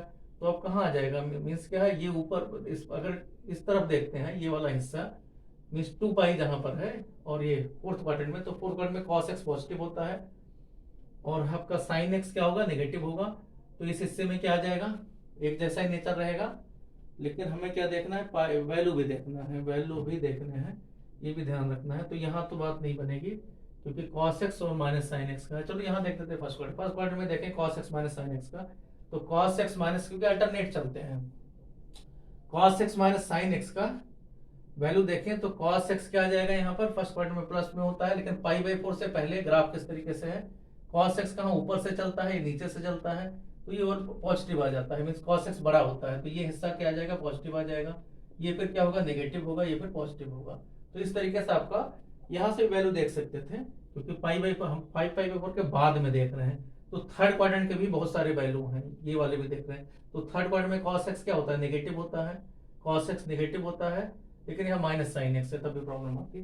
तो आपको क्या करना है, यहाँ पर फोर्थ क्वाड्रेंट में देखें तो फोर्थ में भी ये दोनों अलग अलग साइन के हो जाएंगे, क्योंकि ये माइनस है, ये प्लस में आ जाएगा। तो ये एक एक कोई देख लो यहाँ पर। तो इस तरीके से देखा गया तो क्या रहा है, प्लस प्लस और माइनस माइनस, इस तरीके से। तो आपका इंक्रीजिंग इंटरवल क्या मिलेगा, कोई वैल्यू रख के भी देख सकते हो। जैसे मान लो आपके मन में आ जाए कि यहाँ हम कोई वैल्यू रख रहे हैं, मान लो आपने 270 रख दिया, 270 आसान है, तो cos 270 का वैल्यू 0 होता है, और इसका वैल्यू 1 होता है, -1 होता है। तो आपका जब 270 यहाँ कहीं, क्योंकि 270 यही ये वाला वैल्यू है 270 डिग्री, तो इस पर देखोगे 3 पाई बाई 2 जिसको कहते हैं, तो cos 3 पाई बाई 2 का तो 0 है, -3 ये आ गया, यहाँ वैल्यू -1 है, एक माइनस पहले से लगा तो प्लस हो गया, तो यहाँ पता चल गया पॉजिटिव है, तो फिर अल्टरनेट चलता है, ये नेगेटिव होगा पॉजिटिव होगा। तो आपका जो इंक्रीजिंग इंटरवल है, इंक्रीजिंग मतलब स्ट्रिक्टली इंक्रीजिंग, तो जो स्ट्रिक्टली इंक्रीजिंग है वो आपका क्या आ जाएगा, स्ट्रिक्टली इंक्रीजिंग इंटरवल क्या आ जाएगा, 2 यहाँ आ जाएंगे। एक तो 0 टू पाई बाई 4 होगा ओपन इंटरवल में, यूनियन क्या होगा, यूनियन आपका 5 पाई बाई 4 से लेकर और 2 पाई तक होगा, ये होगा। इसी तरीके से स्ट्रिक्टली डिक्रीजिंग इंटरवल, जो डिक्रीजिंग इंटरवल है वो आपका क्या आ जाएगा, बीच का वैल्यू π/4 से लेकर π/4 तक। तो ये क्वेश्चन है और ये टेक्निक देख लेना, इससे पता करते हैं। कोई वैल्यू एक रख लेना इसके बीच में, क्योंकि नेचर एक जैसा ही रहेगा। ग्राफ अगर पता है तो जल्दी समझ में आ जाता है, ये थोड़ा सा टाइम लगता है। क्वेश्चन नंबर 33 देखते हैं। क्वेश्चन नंबर 33 में इंटीग्रल कहा गया है। इंटीग्रल किसका, x² + 1 और दूसरा है x² + 2 डिवाइडेड बाई नीचे कितना है, x² में 3 और यहाँ x² में 4। तो ये ध्यान रखना क्वेश्चन में कि सबसे पहले ये अभी प्रॉपर फ्रैक्शन नहीं है, क्योंकि ऊपर भी x⁴ है, नीचे भी x⁴ है, तो इसका मतलब ये आपका अभी नहीं है। तो जब तक डिवाइड नहीं करोगे तब तक आप पार्शियल फ्रैक्शन नहीं कर सकते, क्योंकि ये हमारा वीडियो जरूर देखना जो इंटीग्रल का है, उससे आपको पता चल जाएगा क्लियर कि अगर आप डिवाइड नहीं कर रहे हो तो जब तक फ्रैक्शन नहीं होगा तब तक आप पार्शियल नहीं कर सकते। तो बहुत से बच्चे डायरेक्ट कर देते हैं, कहते हैं हमारा आंसर आ गया, वो गलत होता है। तो यहाँ सबसे पहला काम है इसको तोड़ना। तो एफ इसको आई मान लो, बाद में हम इससे जरूरत पड़ेगी। तो एफ एक्स इक्वल टू क्या आ जाएगा, ये वैल्यू आया आपका x² + 1 x² + 2 डिवाइडेड बाई यहाँ x² + 3 और यहाँ पर x² + 4। हम क्या करते हैं, x² की जगह पर t रख देते हैं। तो एफ टी टाइप का फंक्शन बना के, क्योंकि सभी यही है, तो यहाँ t + 1 यहाँ आपका t + 2 डिवाइडेड बाई t + 3 और t + 4। ये आ गया इसका पार्शियल फ्रैक्शन के लिए। सबसे पहले इसको डिवाइड करना पड़ेगा। डिवाइड ऊपर t², नीचे भी t² है, तो एक ही बार जाएगा क्योंकि बराबर डिग्री है। उसके बाद में क्या है, एक ऐसा आएगा जिसके नीचे t + 3 है और दूसरा आएगा t + 4 है। ये वीडियो हमारा देखना, जल्दी समझ में आ जाएगा आपको। ये भी मान के ज्यादा टाइम लगता होगा। अब इसमें डिवाइड कर दो, यहाँ केवल आपको यही देखना है कितनी बार जाएगा बस। उसके बाद यही वैल्यू रख दो, t की जगह -3 रखोगे तो -3 रखने से क्या आ जाएगा, -3 + 1 मीन्स -2 आ गया। यहाँ पर -1 आ गया, तो -2 × -1 -2 × -1 मिलकर कितना हो जाता है, 2 बन जाता है। 2 आ गया और ये 4 - 3 1 ही आएगा। t + 4, t की जगह -4 रखोगे तो ये वैल्यू -1 देगा, ये वैल्यू -1 देगा। यहाँ कितना देगा, -4 + 1, ये आपका -3 दे देगा, ये वैल्यू -2 देगा। तो ये 6 हो गया, 6 और नीचे -1 है तो -6 आ जाएगा। तो यहाँ पर ये वैल्यू माइनस कर देना, माइनस में 6, ये वैल्यू आ गया। अब t आपने अपने आप मान रखा है, अभी हमने कुछ इसमें किया नहीं। t की जगह x² + 1 है, क्योंकि अभी हमने कुछ x² की जगह t डिफरेंसेस इंटीग्रल के लिए नहीं रखा, मींस dx नहीं बदलना है। हम सिर्फ इसको पार्शियल फ्रैक्शन के लिए ऐसा कर रहे थे। तो यहाँ हमारे थोड़े स्पीड हमने जल्दी बता दिया। आप जो है इसको थोड़ा टाइम लगेगा, तो आप ABC मत मानना, नहीं बहुत जल्द, लेकिन डिवाइड जरूर करना। डिवाइड नहीं करो, आप यही लिख रहे हो इतना, तो गलत माना जाएगा, क्योंकि ये इसके बराबर नहीं है। फिलहाल जोड़ोगे तो नहीं आएगा। तो यहाँ क्या आ गया, इसका मतलब एफ एक्स इक्वल टू आपका क्या बन गया, यहाँ 1 आ गया, प्लस में 2/x² + 3 हो गया। इसी तरीके से -6/x² + 4 आ गया। इतना समझ में आया जल्दी कैसे हुआ, तो हमारा वीडियो जरूर NCERT मैथ सीरीज देखना, क्योंकि पूरा कवर कर रखा हमने NCERT मैथ सीरीज। उसमें चले जाना, एक्सरसाइज जो आपका पार्शियल फ्रैक्शन है 7.4 होगा, तो 7.4 7.5 इन समय देखना, तो ये आपको क्लियर हो जाएगा। लेक्चर 7.4 7.5 में आ जाएगा समझ में। तो यहाँ देखो इंटीग्रल क्या आ जाएगा, 1 का x होता है, प्लस में 2, यहाँ 2/√3, इसका आ गया tan इनवर्स x/√3, और ये आ गया -6/2, और ये आ गया tan इनवर्स यहाँ पर x/2, प्लस में कॉन्स्टेंट ऑफ इंटीग्रल, ये 2 वाला 3 बन जाएगा बस, बाकी कुछ इसमें नया नहीं है। तो ये था हमारा क्वेश्चन नंबर 33। क्वेश्चन नंबर 34 पर आते हैं। क्वेश्चन नंबर 34 में कहा गया find the area of the region bounded by the curve. CSC वाले में हो चुका है, पर से हम बता देते हैं। x² नहीं, यही था शायद, दूसरा ऐसे था कोई क्वेश्चन। x² + y² = 4। आपको एरिया बिटवीन रीजन चाहिए, x² + y² = 4, और दूसरे लाइन है y = x√3 या √3x। पता क्या करना है, and x axis in the first quadrant. ये हम नहीं है, ये साथ में ये भी कहा गया फर्स्ट क्वाड्रेंट का ही एरिया चाहिए। तो आप देखो इधर, जब आप इसका सर्कल बनाओगे तो किस तरीके से, ये मान लो फर्स्ट इक्वेशन है, ये सेकंड है, तो इन दोनों को सॉल्व कर लेना। तो सॉल्व करने से क्या आ जाएगा, x² प्लस में 3x² मतलब 4x² = 1, तो x का वैल्यू 1 आ जाएगा। तो सॉल्व करने से जो इंटरसेक्शन पॉइंट आएगा 1√3 आएगा, देखो 1 और 3 4, ठीक है। तो ये आपका सर्कल कैसे, यहाँ स्टैंडर्ड फॉर्म सेंटर 0 0 वाला सर्कल बनाएगा, इसका 2 0 0 2 ये पॉइंट हो जाएंगे। लाइन आपकी ओरिजिन से पास हो रही है, ये लाइन हो गई y = √3x। तो ये सब रफली आप पेपर में कर चुके हो। कौन सी एरिया चाहिए, फर्स्ट क्वाड्रेंट वाली चाहिए, मींस ये चाहिए इंटीग्रल आपको, ये इंटरसेक्शन पॉइंट 1√3 है। तो आपका रिक्वायर्ड एरिया क्या आ जाएगा, यहाँ तक तो लाइन चल रही है, मींस एरिया क्या आ जाएगा 0 से लेकर और 1 तक तो लाइन चल रही है, लाइन में √3 x dx आएगा, प्लस में 1 के बाद में 1 से 2 के बीच में कौन चल रहा है, रूट में 4 - x² dx ये चल रहा है। तो ये शायद सीबीएसई वाला ही लग रहा है क्वेश्चन। √3 यहाँ क्या आ जाएगा x²/2 0 to 1, और ये आपका क्या आ जाएगा प्लस में, इधर आप करोगे तो x/2 रूट में 4 - x² और प्लस में a²/2 मीन्स 4/2 2, और साइन इनवर्स यहाँ पर x/2। इसी का लिमिट पता करके 1 to 2 जो वैल्यू आएगा वो देखते हैं। √3 यहाँ आ जाएगा इंटू 1/2, और प्लस में इस तरफ रखते हैं तो ये 2 रखने पर 0 आ जाएगा। 2 sine inverse 1/2 means sign 2 into ये कितना आ जाएगा, साइन इनवर्स 1 मीन्स π/2, तो पाई आ गया। माइनस में 1 रखोगे तो 1 रखने से ये वैल्यू वही, क्वेश्चन तो वही -√3 2π/3 आंसर आ रहा था।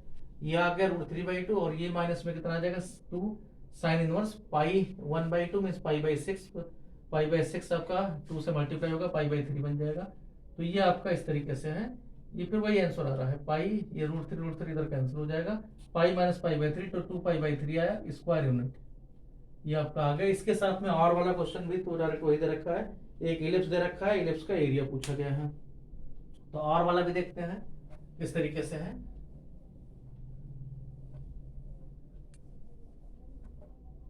क्वेश्चन नंबर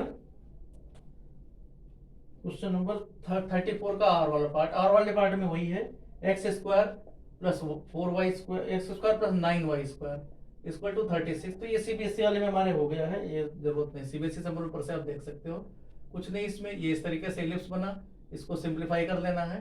तो x² / 36 + y² / 4 = 1, ये फॉर्म बन जाता है। यहाँ 6 0 आता है, 6 0, ये आपका आ जाएगा 0 और 2 आ जाएगा। उसके बाद जब आपका एरिया कितना आ जाएगा 4 इंटू एरिया, रिक्वायर्ड एरिया क्या आ जाएगा, रिक्वायर्ड एरिया = क्या मिल गया 4 इंटू 0 to 6, ये वैल्यू रख देते हैं यहाँ पर। तो वैल्यू y का कितना आ जाएगा 1/9 मीन्स 1/3, और रूट में कितना आ जाएगा 36 - x² dx।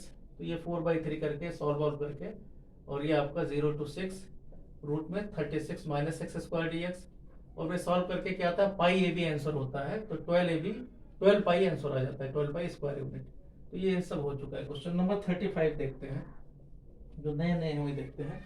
ये नहीं समझ में आया तो हमारा सीबीएसई वाला जो पिछला वीडियो हो देखना, सीबीएसई वाला जो हमारा लेक्चर होगा ये 1.2 में देखना, 1.1 या 1.2 में होगा। क्वेश्चन नंबर 35 कहा गया है कि solve the differential equation 1 + y², इस बार है 1 + y², 1 + log x, 1 + log x dx, इसके साथ dx भी है, प्लस में x dy = 0। इसको सॉल्व करना है गिवन दैट x = 1, x = 1 पर y = 1 है। ये इस क्वेश्चन में ये दे रखा है साथ में, मींस आपको पर्टिकुलर सॉल्यूशन चाहिए। तो यहाँ देखो log x वाला इतनी जगह रखते हैं, 1 + log x इतना dx, बाकी सब उस तरफ ले जाते हैं। तो यहाँ क्या आ जाएगा -x dy divided by 1 + y², x इस तरफ ले आओ तो 1 + log x divided by x, इतना तो dx आ गया। इधर कितना आ जाएगा माइनस में dy डिवाइडेड बाई 1 + y², ये फॉर्म बन गया। तो यहाँ 1 + log x को टी पुट करोगे, 1/x dx दे ही रखा है, तो आपको x dx टाइप का है, मीन्स 1 + log x को टी टाइप का आएगा, तो होल स्क्वायर अपॉन में 2। यहाँ आ गया माइनस में tan इनवर्स y, प्लस में कांस्टेंट ऑफ इंटीग्रल, ये मान लो पहला आ गया। 1 1 से पास हो रहा है तो 1 + log 1 का वैल्यू 0 होता है, तो ये आ गया 1/2 इफ x = 1, ये दे रखा है y = 1। तो यहाँ देखो ये वैल्यू इतना आ गया, इधर माइनस tan इनवर्स माइनस π/4 आएगा, प्लस में c, तो c का वैल्यू आपको मिल गया, c = आ जाएगा π/4 प्लस में 1/2, तो ये सब वैल्यू रख देंगे यहाँ पर। तो थोड़ा सा सिंप्लीफाई करना पड़ेगा यहाँ, सिंप्लीफाई करके क्या मिल रहा है, इसको थोड़ा सा सिंप्लीफाई करते हैं और आपका एक सोल्यूशन मिल जाएगा कि क्या यहाँ वैल्यू है, क्योंकि सी का वैल्यू थोड़ा सा बड़ा आ गया है, अगर सही है तो ये। तो यहाँ क्या आ गया 1, कैलकुलेशन आप चेक कर लेना, 1 + log x का होल स्क्वायर डिवाइडेड बाई 2, इस तरफ आ जाएगा माइनस tan इनवर्स, माइनस में tan इनवर्स y, और ये प्लस c की जगह बड़ा सा वैल्यू है π/4 प्लस में 1/2। प्लस में 1/2 ये दे रखा है तो सब इधर ले आना है। इसका मतलब tan इनवर्स y क्या आ जाएगा, tan inverse y equal to आ जाएगा π/4 प्लस में 1/2, यहाँ आ जाएगा माइनस में 1 प्लस log x का होल स्क्वायर डिवाइडेड बाई 2। तो आपका y का फॉर्म में अगर करना चाहो तो tan ये सब वैल्यू आ जाएगा और कैंसिल नहीं होंगे, π/4 प्लस 1/2 ये सब वही रहेगा, 1/2 भी यहाँ होल स्क्वायर है तो वही रहेगा, माइनस में ये वैल्यू 1 प्लस log x का होल स्क्वायर डिवाइडेड बाई 2। ये यहाँ बस मैक्सिमम इतना ही सॉल्व होगा, इसके बाद और नहीं, कैंसिल नहीं हो रहा है। हम सोच रहे थे कैंसिल हो जाए। तो ये हो गया। क्वेश्चन नंबर 36 पर आ जाओ। 36, 37, 8 ये सभी क्वेश्चन आपको पता है कि ये 5 मार्क्स के होते हैं। लास्ट सेक्शन है सेक्शन 5।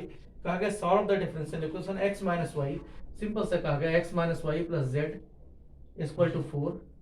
एक ही क्वेश्चन दे रखा है। दूसरा दे रखा है 2x प्लस में y minus 3z equal to 0। तीसरा कहा गया x plus Y plus Z equal to 2। ये सॉल्व करना है। तो सॉल्व करने में इसको आप सीधा इस फॉर्म में रखोगे, इसके कोफिशिएंट को 1 माइनस 1 1 2 1 माइनस 3 1 1 1 ये फॉर्म आ गया। यहाँ X Y Z equal to 4 0 2। तो पहला काम इसी का आपको पता कर क्या करना है, इसका डिटरमिनेंट पता करो। ये वैल्यू a है, इसको a लेते हैं, इसको x लेते हैं, ये आपका b रखा जाता है x इक्वल टू b, तो x equal to a inverse b।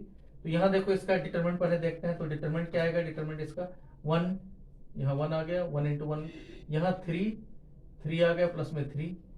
इस तरीके से हम कर रहे हैं। यहाँ प्लस में 2 मेन डायगोनल, सब डायगोनल में क्या आ जाएगा -1, यहाँ आ जाएगा -3 तो +3 बन गया। इसी तरीके से आपका इधर आ जाएगा -2 तो +2 बन गया यहाँ। तो 3 2 5 5 10 11 1 - 1 सिर्फ कैंसिल हुआ। तो ये डिटरमिनेंट इसका 10 आ जाएगा, 0 नहीं है। इसका मतलब ए इनवर्स एग्जिस्ट कर रहा है। सबसे पहला काम तो यही है। इसके बाद में इसका एडजॉइंट पता करते हैं, एडजॉइंट डिटरमिनेंट से डिवाइड करते हैं। हमारा काम सॉल्व करने का तो ए इनवर्स इंटू बी करने का, उसी को एक्स कहते हैं। तो इसको थोड़ा सा देख लेते हैं। बाकी जो क्वेश्चन सीधे सीधे सीबीएसई वाले से हैं उनको हम सीधे कर देंगे। तो यहाँ देखते हैं क्वेश्चन को 36 को। क्वेश्चन नंबर 36 था ये। तो यहाँ देखते हैं इसका ए इनवर्स देखते हैं। तो ए इनवर्स कैसे पता करते हैं, यहाँ पर एडजॉइंट्स पता करेंगे। एडजॉइंट से होता है किस तरीके से, यहाँ 3 लाइन बना लेते हैं, ऐसे बना लो, मर्जी हो, प्लस माइनस, इस तरफ प्लस माइनस प्लस, यहाँ इस तरीके से माइनस प्लस माइनस, इसी तरीके से इधर आपका प्लस माइनस और यहाँ प्लस, थोड़ा सा गैप करके ये डैश कर देते हैं, इसको एडजॉइंट बोलते हैं। पॉइंट कैसे पढ़ते हैं, जैसे 1 का कोएफिशिएंट 1 - 3 1 1, तो 1 - 3 1 1 ऐसे लिखते जाते हैं। इसका देखते हैं तो 2 - 3 1 1, तो यहाँ आ गए 2 - 3 1 1। इसी तरीके से 1 का देखते हैं तो 2 1 1 1 2 1 1 1, तो ये थोड़ा आसानी हो जाती है। 2 - 3 1 1, ठीक है ये था। अब इसका देखेंगे तो ये छोड़ देना लाइन में, -1 1 1 1, तो -1 1 1 1 ये मिल गया। 1 का देखते हैं तो 1 1 1 1, तो यहाँ आ गया 1 1 1 1। इसी तरीके से इसका देखते हैं -3 का, तो 1 - 1 1 1, तो 1 - 1 1 1। तो जल्दी से लिख लेते हैं इसको। इसे 1 के देखेंगे -1 1 1 -3, तो -1 1 1 -3। इसी तरीके से इस 1 का देखेंगे तो 1 1 2 - 3, तो 1 1 2 - 3। लास्ट में 1 का देखें 1 - 1 1 - 1 और 2 1, तो ये इस तरीके से वैल्यू मिल जाएगा 1 - 1 2 1। ठीक है, जब ये वैल्यू मिल जाए आसानी से इसको सॉल्व कर सकते हो। सॉल्व करना हम ही सॉल्व कर देते हैं। तो यहाँ देखो सॉल्व करना बहुत आसान है। अब इसके बाद में 1 + 3 4 आ जाएगा यहाँ पर। इसी तरीके से 2 + 3 यहाँ -5 आ जाएगा, आगे माइनस लगा हुआ है। यहाँ इसी तरीके से आपका 2 - 1 1 आ जाएगा। इधर देखोगे -1 आगे माइनस लगा हुआ है 2। इसी तरीके से यहाँ 0। इस तरफ आपका 1 + 1 आगे माइनस लगा हुआ -2। इसी तरीके से यहाँ पर आप देखोगे 3 - 1 2 आ गया। यहाँ इसी तरीके से -3 -2 -5 -3 -2 -5 एक माइनस पहले से लगा हुआ है, और 1 1 1 इंटू 1 प्लस में 2 3 आ जाएगा। तो ये आपका आगे इसका डैश कर देना है। डैश करोगे तो 4 - 5 1 2 0 -2 2 0 -2 और 2 5 3 2 5 3, ये आ गए ए इनवर्स। एडजॉइंट आ गया। इसको 1/10 से मल्टीप्लाई करोगे तो x का वैल्यू क्या आ जाएगा, a इनवर्स इंटू b। इसका मतलब 1/10 और यही वैल्यू 4 2 2 -5 0 5 1 - 2 3 इंटू b का वैल्यू क्या है यहाँ 402 402। इसी को सिंप्लीफाई कर लेंगे तो 1/10 और यहाँ आ जाएगा 16 प्लस में 0 आ गया, 16 प्लस 4, इसी तरीके से -20 और यहाँ आ जाएगा प्लस में 10। इस तरीके से यहाँ देखोगे 4 -2 वाला 0 आ गया, 4 प्लस में 6, तो ये वैल्यू आ गया 10 से डिवाइड करोगे तो ये वैल्यू आ गया 2, यहाँ आ गया -1 और यहाँ आ गया 1। तो ये एक्स वाई जेड के वैल्यू हो जाते हैं, एक्स वाई जेड के, ये सब आप कर चुके हो। इसके बाद में इसी का और पार्ट दे रखा है। और पार्ट में क्या कहा गया है, यूज द प्रोडक्ट, इसी का और पार्ट है। और वाले में कहा गया use the product, means A B कोई नंबर दे रखा, दो डिटरमिनेंट दे रखे हैं और इनका प्रोडक्ट करने के बाद में सॉल्व करना है। तो ये है 1 -1 2, तो ये सीबीएसई वाले में भी था, नंबर शायद चेंज होता है, 0 2 और यहाँ -3, मेरे ख्याल से यही क्वेश्चन है, 3 -2 4, नहीं नंबर अलग है, उसमें 6 आई आ रहा था, इसमें आई दे रखा है, -2 0 1 और यहाँ इसी तरीके से 9 2 -3, ये आपका 6 1 -2, ये आपका ए बी दे रखा है। आपको प्रोडक्ट का तरीका बताया था कि सबसे पहले क्या करते हैं, इसके नंबर को बिछा देते हैं, मीन्स 1 -1 2 1 -1 2, इस तरीके 1 -1 2 लिख देते हैं। यहाँ 0 2 -3, यहाँ इसी तरीके से 0 2 -3 0 2 -3, यहाँ इसी तरीके से 3 -2 4, यहाँ पर 3 -2 4 और इधर भी 3 -2 4। उसके बाद में क्या करते हैं, इसके कॉलम को पहले है -2 9 6, यहाँ इसी तरीके से आपका 0 2 और 1, यहाँ इसी तरीके से 1 -3 2, फिर एक एक मल्टीप्लाई करके और ये वैल्यू ले आते हैं। तो यहाँ देखो सिंप्लीफाई करेंगे तो पहले क्या आएगा, -2 -9 -11 प्लस 12, इसका मतलब 1 आ गया, तो 1 आया तो 1 0 0 ही देगा, मीन्स 1 आइडेंटिटी देगा, एक ही से पता चल जाता है यहाँ पर कि क्या अगर प्रोडक्ट आया तो कोई भी आई का फॉर्म आएगा, पहला ही से पता चल जाता है कि 6 आई है तो अकेला 1 आ रहा है, इसका मतलब इसको प्रोडक्ट करने पर क्या मिलेगा, आपको मिल जाएगा 1 0 0 0 1 0 0 0 1। तो ये आपका क्या आ गया, आइडेंटिटी आ गया। तो A B equal to identity, इसका मतलब किसी एक दूसरे का इनवर्स है। अब जो सॉल्व करना है वही क्वेश्चन सॉल्व करना है आपको, x माइनस वाई प्लस में 2z इक्वल टू 1, इसी तरीके से 2y minus 3z equal to 1 और 3x माइनस 2y प्लस में 4z इक्वल टू 2। तो यहाँ आप जब सॉल्व करोगे तो कोएफिशिएंट क्या आ जाएगा, 1 -1 2 और 0 2 -3, यहाँ 3 -2 4, तो ये वैल्यू आ गई, यहाँ एक्स वाई जेड है, एक्स वाई जेड और इक्वल टू इधर क्या मिल जाएगा 1 1 2, ये फॉर्म बन गया। तो इसमें देखोगे ये वैल्यू किस तरीके से मिल रहा है, ये आपका मिल रहा है ए बी में ए ही दे रखा है, ये ए वाला पहला वाला वैल्यू है 0 2 -3, यहाँ कोई चेंज भी नहीं है। तो यहाँ क्या आ जाएगा, इसका मतलब एक्स वाई जेड क्या आ जाएगा, ये उधर जाके इनवर्स बनेगा, मीन्स ए इनवर्स और यहाँ पर 1 1 2। तो आपको पता है जब A B equal to identity है तो ए इनवर्स इक्वल टू क्या मिलेगा, A inverse equal to B मिलेगा, एक दूसरे के इनवर्स होंगे, ये फर्स्ट ही है। तो यहाँ बी का वैल्यू रख देना है, बी आपका है -2 0 1 और है 9 2 -3 और साथ में 6 1 -2 और इसको मल्टीप्लाई करना है 1 1 2 से। तो ये आपका जो कुछ वैल्यू आ गया, वैल्यू क्या आ जाएगा, -2 ये 0 ही है, -2 + 2 पहला तो 0 ही आया, यहाँ आ गया 9 प्लस में 2 और -6 ये वैल्यू आ गया, यहाँ आ गया 6 + 1 और -4। तो ये जो कुछ वैल्यू आ गया, यहाँ वैल्यू क्या आ जाएगा, 0 आएगा एक्स का वैल्यू, 9 2 11 -6 5 आ जाएगा और यहाँ कितना आ जाएगा 6 1 3 आ जाएगा। तो 053 देखो सेटिस्फाई कर रहा है 5 3, तो यहाँ आ गया -5 + 6 6 -5 1 आ रहा है, सही होगा। ठीक है, तो ये इस तरीके से क्वेश्चन था, क्वेश्चन नंबर 36। क्वेश्चन नंबर 37 देखते हैं। क्वेश्चन नंबर 37 में कहा गया है कि find the shortest distance between the lines. तो ये वही क्वेश्चन है, शायद नहीं चेंज है। आर वेक्टर, दो वेक्टर दे रखे हैं, आर वेक्टर इक्वल टू पहली लाइन है 3 2 और -4, इससे पास होते हैं प्लस लैम्डा टाइम्स 1 2 2 1 2 2 ये, और दूसरी लाइन है आर वेक्टर इक्वल टू, उसके पॉइंट है 5 I - 2j मीन्स 5 - 2 के नहीं है मीन 0 प्लस में म्यू टाइम्स और यहाँ है वेक्टर 3 2 6। तो ये सब दे रखा है यहाँ पर। पता क्या करना है, if this line intersect then find the point of intersection. तो इंटरसेक्ट तो करेगी, शॉर्टेस्ट डिस्टेंस से हम पता कर लेंगे 0 आएगा, क्योंकि जब लाइन ऑफ इंटरसेक्शन पूछ रखा है तो वही आना ही आना है। तो शॉर्टेस्ट डिस्टेंस वाले फॉर्मूले से इसको आपने 0 कर दिया, सबसे पहला काम है। उसके बाद में क्या करना है, इसका जनरल पॉइंट देखना है, तो जनरल पॉइंट देखो पहली लाइन पर क्या आएगा, जनरल पॉइंट देखो पहली लाइन पर, तो जनरल पॉइंट, एक जनरल पॉइंट ऑन लाइन 1, जो पहली लाइन है, इसको फर्स्ट लाइन ले लेते हैं, ये दूसरी लाइन है। तो पहली लाइन पर देखोगे तो 3 + 1 लैम्डा मीन्स क्या आ जाएगा, 3 प्लस में लैम्डा, ये वैल्यू आया। इसी तरीके से देखेंगे दूसरा क्या आएगा, 2 + 2 लैम्डा, 2 + 2 लैम्डा, ये आर के इक्वल ले आते हैं, बस आर वेक्टर इक्वल टू आया क्या, आई जे के इकट्ठा कर लेते हैं। यहाँ -4 + 2 लैम्डा, -4 + 2 लैम्डा आया। अब दूसरे वाले का, दूसरे में ये इक्वल होगा आर के बराबर, मीन्स ये इसके बराबर होगा क्योंकि एक ही रेशियो में मिलेंगे दोनों। तो इसका मतलब क्या है, दूसरे में क्या आएगा, माइनस करोगे तो इसमें से 5 माइनस होगा, यहाँ -2 माइनस होगा, यहाँ 0 होगा। ऐसे क्वेश्चन कर चुके हैं इसलिए हम जल्दी कर रहे हैं। तो इसका मतलब क्या हो जाएगा यहाँ पर कि 3 ये माइनस करोगे तो ये आ गया -2 प्लस में लैम्डा, दूसरा पॉइंट आएगा 2 - 2 मीन्स 2 लैम्डा, 2 - 2 है तो 4 आ जाएगा, माइनस करना है तो यहाँ आ गया 4 प्लस में 2 लैम्डा, ये सारी चीजें माइनस करनी है तो प्लस हो जाएगा यहाँ, तो 2 लैम्डा और ये आ जाएगा -4 प्लस में 2 लैम्डा। इनका रेशियो जो होगा वो यही रेशियो होगा 3 to 6 का, means equal to 3/2 equal to 6, ये सभी बराबर होंगे क्योंकि म्यू दे रखा तो बराबर, इन दोनों से लैम्डा का वैल्यू पता कर लेते हैं। मीन्स मान पहले इन दोनों को सॉल्व करके, तो -4 प्लस में 2 लैम्डा, दूसरी तरफ क्या आ जाएगा 12 प्लस में 6 लैम्डा, सिंप्लीफाई कर लेंगे तो 4 लैम्डा, इसको इधर ले आए, -4 लैम्डा इक्वल टू 16, तो लैम्डा का वैल्यू क्या आ जाएगा, -4 आ जाएगा।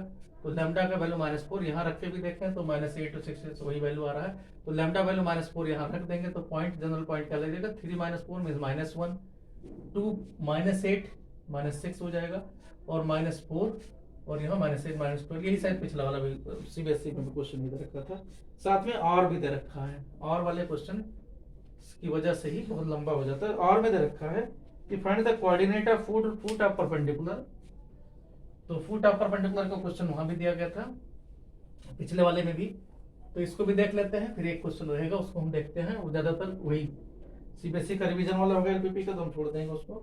और में दे रखा है यहाँ पर, और में क्वेश्चन है, क्वेश्चन नंबर 37 का और वाला कहा गया, find the coordinate of the foot of perpendicular at perpendicular distance of the point P 3 to 1, P कोई पॉइंट है 3 to 1 और फ्रॉम द प्लेन, प्लेन कोई दे रखा है, ये कोई प्लेन है, इससे परपेंडिकुलर डिस्टेंस पता करना है, और प्लेन का एक क्वेश्चन दे रखा है 2x - y plus z plus 1 equal to 0, ये दिया हुआ है, इससे ये परपेंडिकुलर डिस्टेंस पता करना है, ये पता करना है कि कितना है। और फुट ऑफ परपेंडिकुलर मींस ये भी पता करना है कि ये मान लो ए पॉइंट ले लो तो इसका फुट ऑफ परपेंडिकुलर क्या है। उसके बाद में पूछा क्या गया है कि इसका इमेज क्या है, तो इमेज पॉइंट मान लो आई ले लें, तो इमेज पॉइंट मान लो, इमेज में हम कुछ ले लेते हैं x1 y1 z1 पॉइंट है, तो ये पता करना है, इमेज पता करना है और ये डिस्टेंस पता करना है, मींस हमें एपी पता करना है। एपी के लिए कोऑर्डिनेट पता ही करना पड़ेगा, एक तो एपी की डिस्टेंस चाहिए, उसके बाद में ये चाहिए, इसके बाद पी का कोऑर्डिनेट चाहिए, जिसको फुट ऑफ परपेंडिकुलर कहा गया है कि कहाँ से है। तो आपको पता है फुट ऑफ परपेंडिकुलर मान लो ए अल्फा बीटा गामा ले लेते हैं हम, तो हमें पता है कि जो एपी लाइन होगी, एपी पैरेलल इसके परपेंडिकुलर होगी, और नॉर्मल भी परपेंडिकुलर होता है, AP vector is parallel to N vector होगा। इसका मतलब क्या होगा, AP means alpha -3 is to beta -2 is to gamma -1, इनका रेशियो बराबर होगा 2 - 1 1 के, 2 is to -1 is to 1 के। इसका मतलब अल्फा -3 अपान में 2 इक्वल टू बीटा -2 अपान में -1 equal to gamma -1 divided by यहाँ पर 1 इक्वल टू कुछ मान लेते हैं, लेट के मान लेते हैं, तो यहाँ से अल्फा बीटा गामा का वैल्यू मिल जाएगा। अल्फा इक्वल टू होगा 2k+3, यहाँ जनरल पॉइंट ही लिख देते हैं, 2k+3 अल्फा -3 2k जाएगा। इसी तरीके से यहाँ क्या आ जाएगा, -k प्लस में 2 आ जाएगा बीटा, और गामा आ जाएगा k+1, तो ये पॉइंट मिल जाएंगे। अब ये पॉइंट है किस पर, ये लाइज ऑन प्लेन है, लाइज ऑन प्लेन, प्लेन जो दे रखा है तो उसको सेटिस्फाई करेंगे, तो 2x इसको मतलब 4k प्लस में 6 माइनस इतना मीन्स प्लस में k -2 प्लस में z means plus k+1 plus में 1 इक्वल टू 0, ये आना चाहिए। तो यहाँ देखें 4k और 5 6k आ जाएगा, 6k और 6 और ये -2 और +1 ये सब आ जाएंगे, तो 6k + 6 इक्वल टू 0, तो k का वैल्यू क्या आ जाएगा, -1 आ जाएगा। k का वैल्यू -1 रख के यहाँ पॉइंट मिल जाएंगे। तो आपका जो फुट ऑफ परपेंडिकुलर है, ए पॉइंट हमने माना है, ए पॉइंट का क्या आ जाएगा, -2 + 3 -2 1 आ जाएगा। इसी तरीके से यहाँ 1 + 2 3 आ जाएगा, और यहाँ -1 + 1 0 आ जाएगा। तो ये पॉइंट मिल जाएंगे आपको 1, 3 और 0। अब जब 1, 3, 0 मिल गया तो आपको एपी डिस्टेंस फॉर्मूले से पता कर लेंगे।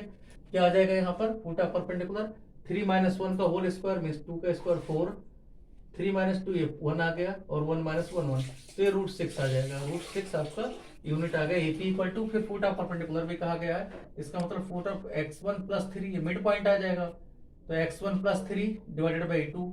इसी तरीके से आपका y1 + 2 डिवाइडेड बाई 2 और z1 + 1 डिवाइडेड बाई 2, ये वैल्यू क्या होंगे, ये आपके a के बराबर आएंगे। इसका मतलब क्या होगा कि x1 + 3 = 2 आना चाहिए, y1 + 2 = 6 आना चाहिए और z1 + 1 = 0 आना चाहिए। तो यहाँ आप रखोगे तो x1 का वैल्यू क्या आ जाएगा, 3 - 2, 2 - 3 -1 आ जाएगा, यहाँ 6 - 2 4 आ जाएगा, ये आपका y1 4 आ जाएगा और यहाँ z1 -1 आ जाएगा। तो क्या आ जाएगा, -1 4, ये वैल्यू क्या आ जाएंगे, -1 4 और साथ में -1। तो इस तरीके से ये वैल्यू मिल जाएंगे। देखें 3 - 1 2 1 आ गया और ये 1 - 1 0 आ ही जाएगा और 4 to 6 का 3 हो जाएगा। तो इस तरीके से ये आपके क्वेश्चन हो जाएगा। 37 का और था। 38 का देखते हैं, क्वेश्चन नंबर 38 में जो लास्ट क्वेश्चन है। तो लास्ट क्वेश्चन देखते हैं केवी का पेपर का 38 का, उसमें एलपीपी वही उठा के दे रखा जो सीबीएसई का। अगर सीबीएसई का पूरा क्वेश्चन है तो हम उसको सीबीएसई में कर ही चुके हैं, तो वहां से हम देख सकते हैं। फिलहाल देखते हैं जितना हो जा रहा है, क्योंकि अब अलग से वीडियो बहुत लंबी बन जाएगा तो हम अलग से नहीं बनाएंगे। इसी में लास्ट क्वेश्चन करते हैं। कहा गया मैक्सिमाइज एलपीपी सॉल्व करना है, जो कंडीशन दे रखे हैं। Maximize 38 question, last question, maximize z = 5x plus में 3y, ये कहा गया है। सब्जेक्ट टू कंस्ट्रेंट में है x + 2y is less or equal to 120। इसी तरीके से x + y is greater or equal to 60। यहां दे रखा है x - 2y is greater or equal to 0। तो इस ऑलमोस्ट वही है, x is greater than 0, y is greater or equal to 0। Solve कर लेते हैं। सबसे पहले z, यहाँ जो सब्जेक्ट टू कंस्ट्रेंट है, ये सब जो दे रखे हैं सब्जेक्ट टू कंस्ट्रेंट में, तो यहाँ देखते हैं x + 2y = 120। तो जब सॉल्व करेंगे तो यहाँ रफली सॉल्व कर लें, अब ग्राफ पर सॉल्व करना, ये x एक्सिस y एक्सिस बनाना। तो यहाँ क्या है, x का वैल्यू 120 है, ये मान लो 120 है और y जाके 60 पर जाएगा, तो ये आपका पॉइंट बन जाएगा 120, 0 और दूसरा 0, 60। तो ये आपकी लाइन बनेगी कौन सी, x + 2y = 120। इसके ऊपर नीचे जाना है हमें। इसी तरीके से x + y 60 दे रखा, तो 60 पॉइंट तो यही हो गया, यहाँ से ये लाइन आ जाएगी, ये आपका 60, 0 और दूसरा 0, 60 ये दे रखा है। इसके ऊपर जाना है, मीन्स इसके ऊपर जाना। ये लाइन क्या है, x + y = 60 है, 60 का इंटरसेप्ट ले रही है। तीसरी लाइन है x - 2y is greater than 0, ये वाली लाइन है। तो इसका मतलब क्या होगा, इसको जब सिंप्लीफाई करोगे तो इसका मतलब होगा x is greater or equal to 2y। इसका मतलब हमें x एक्सिस की तरफ जाना है, तो एरिया कौन सा हो जाएगा, ये एरिया आ जाएगा, ये एरिया कवर हो गया। इसको a पॉइंट से 0 को मान लो, b को 120, c पॉइंट मान लो हम इंटरसेक्शन करके पता कर रहे हैं। तो इसका इंटरसेक्शन y = 2x रख के देखो, तो x की जगह 2y रखोगे तो 4y = 120 आ गया, 4y = 120, तो y = आ गया 30। तो y का वैल्यू 30 होगा, तो x का वैल्यू 60 आ जाएगा। तो 60 30 और ये 30 आ गया। इसी तरीके से d पॉइंट इसको मान लेते हैं, d पॉइंट हमें सॉल्व करना है इस ये वाले से। तो x की जगह 2y रखोगे तो 3y = 60, तो y = आ जाएगा 20। तो d कोऑर्डिनेट में d हम यहाँ लिख देते हैं, तो ये लिख देते हैं d = तो 20 आ गया। और इसी तरीके से x का वैल्यू क्या आ जाएगा, 2y मीन्स 40 आ जाएगा, तो 40 20। तो इसका मतलब आपके जो कॉर्नर पॉइंट आएंगे, ये कॉर्नर पॉइंट आ गए, ये वाला एरिया रहा। तो कॉर्नर पॉइंट आ गए a 60 0, ये आपका 60 0, b आपका आ गया 120 0। इसी तरीके c = आ गया 60 30 और d = आ गया 40 20। d ऐसे तो लिख देते हैं, d = 40 20। ये इतने आ गए। इन सब पर z का वैल्यू देखते हैं। z = आपका 5x + 3y है, तो 5x यहाँ 300 आ गया पहला वाला। इसी तरीके से 120 कितना आ जाएगा, 600 हो जाएगा। इसी तरीके से 60 और 30 पर देखेंगे तो 300 और 90 390 आ जाएगा। 5x + 3y तो 600, 300 हो गया और ये इतना आ गया। इसी के बाद में 60 × 5 6 5 ठीक है, और ये कितना आ जाएगा 40, ये 200 आ गया, 260 हो गया, 260। तो मैक्सिमम कौन सा रहा, यही रहा, ये आपका मैक्सिमम हो गया। कैलकुलेशन चेक कर देना, ये आपका मैक्सिमम आ गया, मिनिमम शायद नहीं पूछा गया, मिनिमम करते तो 260 आपका मिनिमम है। ये था क्वेश्चन। इसके बाद में इसका और पार्ट भी है, चलो ये भी कर देते हैं। और पार्ट वही एनसीईआरटी का है, जो एनसीईआरटी करो, जो सीबीएसई का पेपर था वही है कि एक डायग्राम बना रखा है। डायग्राम इस तरीके से है, इसके पॉइंट दे रखे हैं। पॉइंट आपका ए पॉइंट दे रखा है 0.8, 0,8। बी कोई पॉइंट दे रखा है, बी पॉइंट है आपका 410। इस तरीके सी पॉइंट दे रखा है, ये सब कॉर्नर पॉइंट है 6.8, 6.8 दे रखा है। डी पॉइंट दे रखा है 6.5, डी पॉइंट दे रखा है 6.5। इस तरीके से ई पॉइंट है 40 और ई पॉइंट है यहाँ पर 40, ये सब दे रखे हैं। तो ये एरिया पूछा कहा गया, एक 0 भी आएगा, कॉमन सी बात है। तो कॉर्नर पॉइंट यहाँ क्या दे रखे हैं, ए दे रखा है आपका 0,8, बी दे रखा है 4,10, सी दे रखा है 6,8, डी दे रखा है 6,5। इसी तरीके से ई दे रखा है आपका 4,0, एक ओ दे रखा है, ऊपर 0 ही रहेगा। तो अब देखो हर एक पर जेड का वैल्यू आपको दिया हुआ है। ये जेड यहाँ पर जेड आपको 3x फर्स्ट पार्ट में Z equal to 3x minus 4y, Z equal to दे रखा है 3x minus 4y, Z equal to 3x minus 4y है। तो यहाँ रखोगे तो पहला वाला तो 0 आ गया, ये आपका 0 आ गया, इधर आपका -32 आ गया, इधर आपका 410 कहा गया, तो 12 माइनस 40 माइनस 28 आ जाएगा। 6 18 और 32 तो -14 आ जाएगा। इस तरीके से 6 18 और -20, 18 -20 -2 आ जाएगा, और 40 पर 12 आ जाएगा। तो जो मैक्सिमम है वो वैल्यू कितना होगा, ये और ये आ जाएगा मिनिमम। तो मैक्सिमम मिनिमम सबसे पहले होगा 0.8 पर मिनिमम है और 40 पर मैक्सिमम है, ए और ई पर ये मैक्सिमम है। इसके बाद कहा गया, हाँ ये हो गया। उसके बाद में पॉइंट सेकंड पार्ट, इसका दो पार्ट है।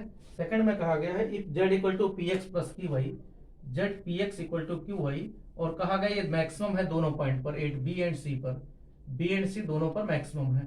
तो इसका मतलब क्या हो गया कि एक बार 410 पर रखोगे तो इसका मतलब 4p प्लस में 10y इक्वल टू क्या है 6p प्लस में 8y, ये दोनों बराबर आने चाहिए। इसको इधर ले आना, तो इसका मतलब -2p इक्वल टू दूसरी तरफ -2y, नहीं क्यू, y का तो वैल्यू रख रहे हैं। तो यहाँ क्या आ जाएगा -2q, -2 -2